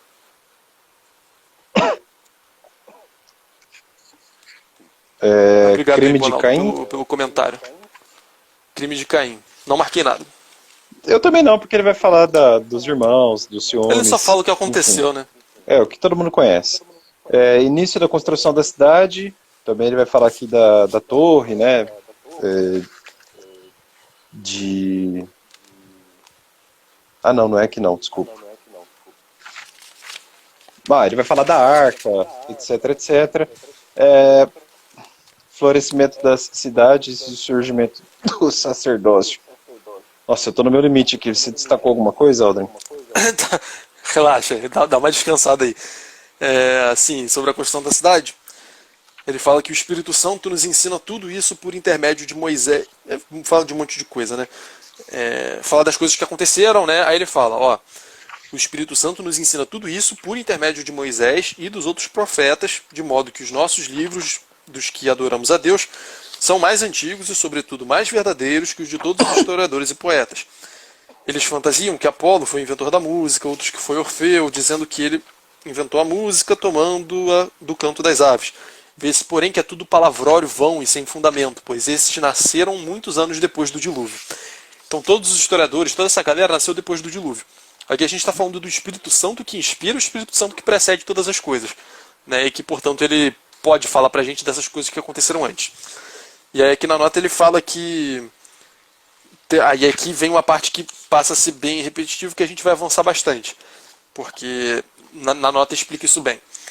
Teófilo retoma a velha ideia dos apologistas anteriores e vai dedicar quase todo o livro terceiro desta obra para demonstrar a anterioridade de Moisés e dos profetas em relação aos profetas e filósofos pagãos. Trata-se do argumento da antiguidade. E ele dá esse nome, né? Argumento da antiguidade. Que é um argumento que a gente viu, eu não lembro mais qual foi o autor. Talvez tenha sido... Eu acho que foi o Atenágoras. O Atenágoras? Talvez. Acho que sim. Que aí usa esse argumento, né? Tipo, olha, vocês estão falando desses caras aí que pregam essas doutrinas, só que, pô, eu consigo ver que esse cara nasceu tal época, perto de não sei quem, aí tem um monte de gente com o mesmo nome, vocês não sabem quem foi que falou. Só que Moisés não, ó, Moisés tá naquela posição e ele vai passar muito tempo aqui defendendo. E essa defesa dele é uma defesa tipo bem historiográfica, né? Ele vai comparando épocas, olha, tal cara era dessa época e o outro era dessa, então o outro precisa ser dessa época porque o texto foi escrito não sei quando. E vai comparando isso durante 1, 2, 3, 4 páginas. Só no finalzinho que eu marquei um negócio ali, que é quando ele faz a conclusão desse raciocínio. Ele fala que, portanto, o povoamento da terra pelos homens se fez, no princípio, em 3 direções. E isso é bem legal porque realmente está na Bíblia, né? Os filhos de Noé. Para o Oriente, para o meio-dia e para o Ocidente. Né? O meio-dia é o Meridian, né? Que seria para o sul. Para o Meridian, para o sul. Depois, com o afluxo de gerações humanas, foi habitado o restante. Os historiadores ignoram isso e querem dizer que o mundo é esférico e compatível com um cubo. Então aí a gente tem Teófilo terraplanista. É o contexto. Brincadeira, sem anacronismos e tal, né? É o contexto. Mas é interessante que aqui ele tem uma visão que é a visão você encheu de hoje. Começou a rir. Encheu a boca com... Não, você começou a dar risada, assim. O que é engraçado, né? Porque a gente vai lembrando das coisas que acontecem hoje em dia e vai achando engraçado. Então, Teófilo terraplanista aqui, confirmado, galera. É isso. Mas é interessante isso, porque essa narrativa que está no Gênesis sobre essa coisa de ir cada um para um lado também entra em consonância com aquilo que a gente estava falando sobre onde a humanidade começou, né? Tem muita gente que fala que foi por ali, né? Na região da Crescente Fértil, Oriente Médio, África. Tinha que ser ali, né? Sim, já vi muita gente falar isso, né? Acho que meus professores de história no colégio falavam algo parecido. E aqui é interessante, né? Porque daí partiu para essas 3 direções, né? Meridian, Occidens e Oriens, né? E aí depois disso foi... E aí daí foi indo para os outros lugares. Aí ele faz uma comparação das 2 histórias ali. Número 33, comparação das 2 histórias. Você marcou alguma coisa aí? Quer que eu leia? Tá cansado aí com... Não, eu grifei todo o 33. Ele diz assim: quem dos chamados sábios... Bom, vou ler então. Quem dos chamados sábios, poetas e historiadores foi capaz de dizer a verdade nessas coisas? Eles próprios são muito posteriores e introduzem uma multidão de deuses. O problema da genealogia que ele já criticou lá no comecinho, lembra? Que também nasceram depois de muitos anos que as cidades tinham sido fundadas. E também são posteriores aos reis, aos povos e às guerras. Seria preciso que tivessem mencionado tudo, mesmo o que aconteceu antes do dilúvio, sobre a criação do mundo, a formação do homem e o que aconteceu depois. Se é fato que os profetas dos egípcios ou os caldeus e outros historiadores falaram pelo Espírito Divino e puro, e era verdade o que eles anunciavam. E não só deveriam dizer-nos o passado e o presente, mas também anunciar de antemão o futuro do mundo. Daí se demonstra que todos os outros estão errados e que só nós, cristãos, possuímos a verdade, pois somos ensinados pelo Espírito Santo, que nos falou pelos santos profetas e nos anuncia tudo antecipadamente. Então aqui é a base da revelação, né? E por que ela é tão importante. Algo Aí mais é aí, interessante Aldrin? que ele salienta essa questão de que. Acho que entrou um bicho aqui dentro, mano. Uma barata. Barato matando barata ao vivo 2.0. Voa, voa, voa. Leque, não, é um bicho voador meio grande, mano. Vai dar um corte. É estranho que seja. Não, é porque não parece uma. Porra, agora entrou embaixo do computador ali. Bom, deixa ela lá. Vou deixar ali, não quero nem saber. Deixa ali. Parece uma mosca, só que muito grande. Tipo, ela é meio redonda, só que grandona. Caraca. Talvez a gente tenha um outro corte. Um outro Vai dar um corte. desse daqui a pouco. O Aldrin Mas dorme eu com acho que bichos, não. pessoal. Eu acho que não. É. Tá. Louva Não, Deus do mal. Não, Morcego. morcego não é redondo, pessoal. É... Mas não, eu achei interessante isso aí que você falou, porque que tu mencionou. É que tem os outros bichos menores voando por aqui, tipo, tem uns mosquitinhos que apareceram agora, aqueles que ficam na luz, tá ligado? E aí eu tô meio que confundindo, porque eu vejo um movimento, só que é esse Rio pequeno. de Janeiro. Bala perdida. Pois é. Realmente. Tu viu que eu mandei hoje lá naquele grupo, no nosso grupo do Vi. Telegram? Exatamente isso, né? Vamos rir de alguma coisa. Piadas do Rio de Janeiro. Bala perdida num contexto que não tem nada a ver. Tráfico. Voltando ao assunto, porque eu tô vendo que a minha Miséria bateria humana, tá... destruição, bomba. Exatamente. Bom, então eu achei legal isso aí que ele usa então essa coisa de que não apenas os profetas, o Espírito Santo está inspirando as pessoas a falarem coisas que já aconteceram e que podem ser até certo ponto comprovadas, como também ele usa a questão de que os profetas previram coisas que acabaram realmente acontecendo, né? Então tem aí duplo argumento de veracidade. Bom, ensinamentos sobre os dois autores sagrados sobre moral. Algo aí? Sim. Deus, porém, não abandonou a humanidade, mas deu-lhe uma lei e lhe enviou seus santos profetas para anunciar e ensinar todo o gênero humano, a fim de que cada um de nós viva vigilante e conheça que há um só Deus. De novo, uma defesa mais tímida aqui, talvez, do monoteísmo. A lei divina não proíbe apenas adorar aos ídolos, mas também aos elementos.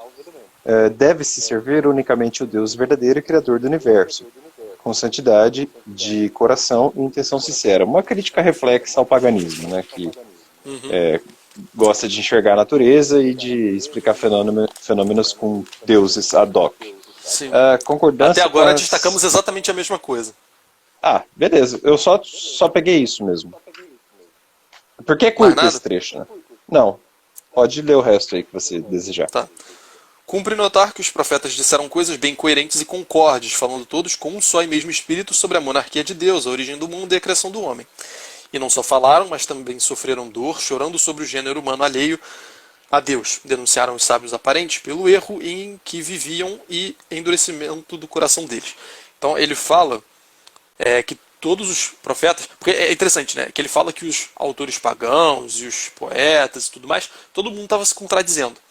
Só que os profetas judeus, cristãos, etc., eles todos falam no mesmo espírito, né?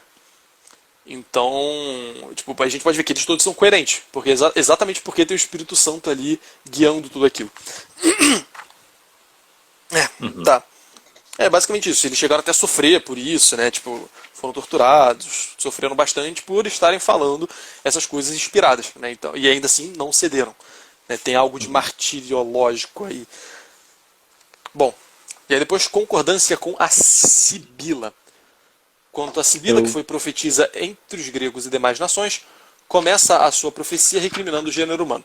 Aí ele vai aqui direcionar a argumentação dele agora a pegar essa Sibila, né, que parece ser uma profetisa entre os gregos e as demais nações, e vai comparando agora, mostrando, olha, essa profetisa de vocês, ela falou algumas paradas que estavam fazendo sentido, né, que estão de acordo aqui com o que a gente está falando. Ele fala aqui que o único Deus que impera sozinho, máximo não criado, onipotente, invisível e único que tudo vê, embora não seja visto por nenhum olho de carne. Ela fala também que se todo gerado se corrompe inteiramente, Deus não pode ter sido formado dos músculos do homem e de matriz. Unicamente Deus, porém, se ergue acima de tudo. Ele que fez o céu, o sol, as estrelas e a lua, a terra fértil em frutos, as ondas infladas do ponto, as altas montanhas e as correntes perenes das fontes. Aí ele fala aqui também, e ele chama o pessoal de insensatos, adorar serpentes, gatos e cães, e culto... aqui citando a tal da Sibila, né? Insensatos, adorais serpentes, gatos e cães, e cultuais aves, répteis e feras do campo, estátuas de madeira e tudo aquilo que a gente já viu, imagens manufaturadas, que já é vergonhoso nomear. Esses são deuses enganosos dos homens sem discernimento. Aí depois, os que honram ao Deus verdadeiro e perene herdarão vida para sempre, habitando junto ao jardim florido do paraíso e comendo o doce pão do céu estrelado. Isso, pelo que eu entendi, é a citação de uma profetisa grega, né? Já falando aqui noções até de paraíso, né?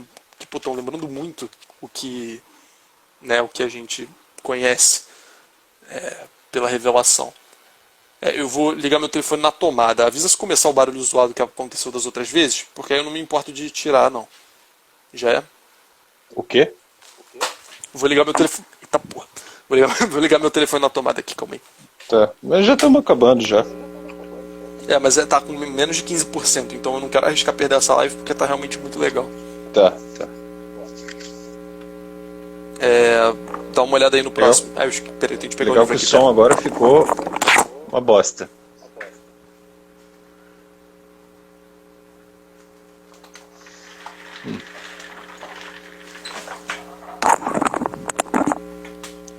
Tá com barulho? Tá, mas vamos encerrar então.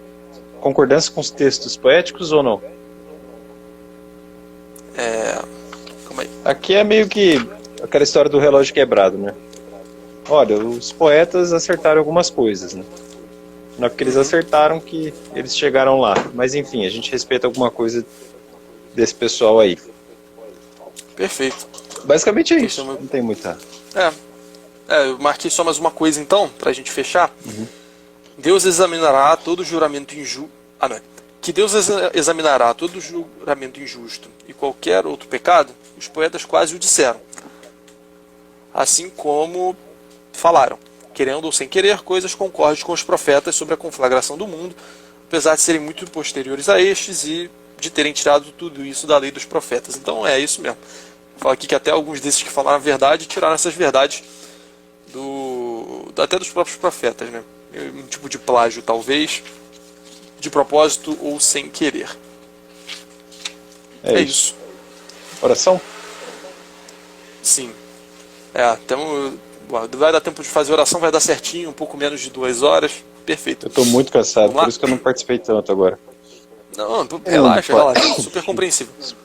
Só o fato da gente ter feito hoje, eu acho que já mostra um grande avanço aí da tua condição. Eu fiquei muito feliz, inclusive, de você ter mandado mensagem hoje mais cedo, falando pra gente fazer, porque eu tava animadão. E amanhã tem mais, hein? E depois tem mais também, domingo. E aí sexta-feira depois tem Justino de Roma. Bom, em nome do Pai, do Filho e do Espírito Santo. Amém. Falou igual aqueles bandidos meio... Justino de Roma. Iluminação meio Meio diferente italiano. aqui, né? Bom, então é isso. Oração final então.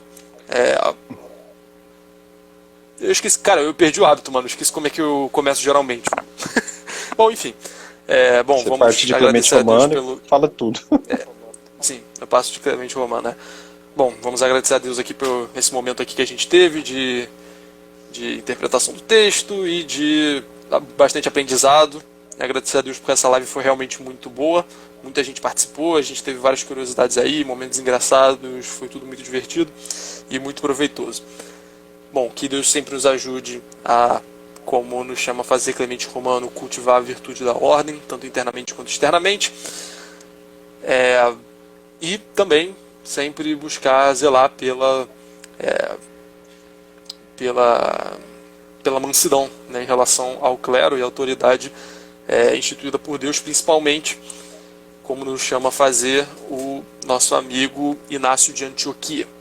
Além disso, que nós possamos ter a graça de, caso sermos chamados a participar do martírio, que nós possamos fazer que nem Santo Policarpo de Esmirna, né, passar por todo aquele processo com todo aquele amor e toda aquela certeza, toda aquela fé e tudo mais. Bom, além disso, que nós possamos ter toda aquela excelência hermenêutica de Barnabé para interpretar os textos sagrados, sempre da maneira mais santa, mais piedosa e mais de acordo com o que Deus quer nos ensinar. Que nós possamos, através dos escritos do Hermas, sempre tomar consciência da nossa condição e sempre lutar cada vez mais para participar da torre da igreja, né, que está sendo construída, antes que seja tarde, né?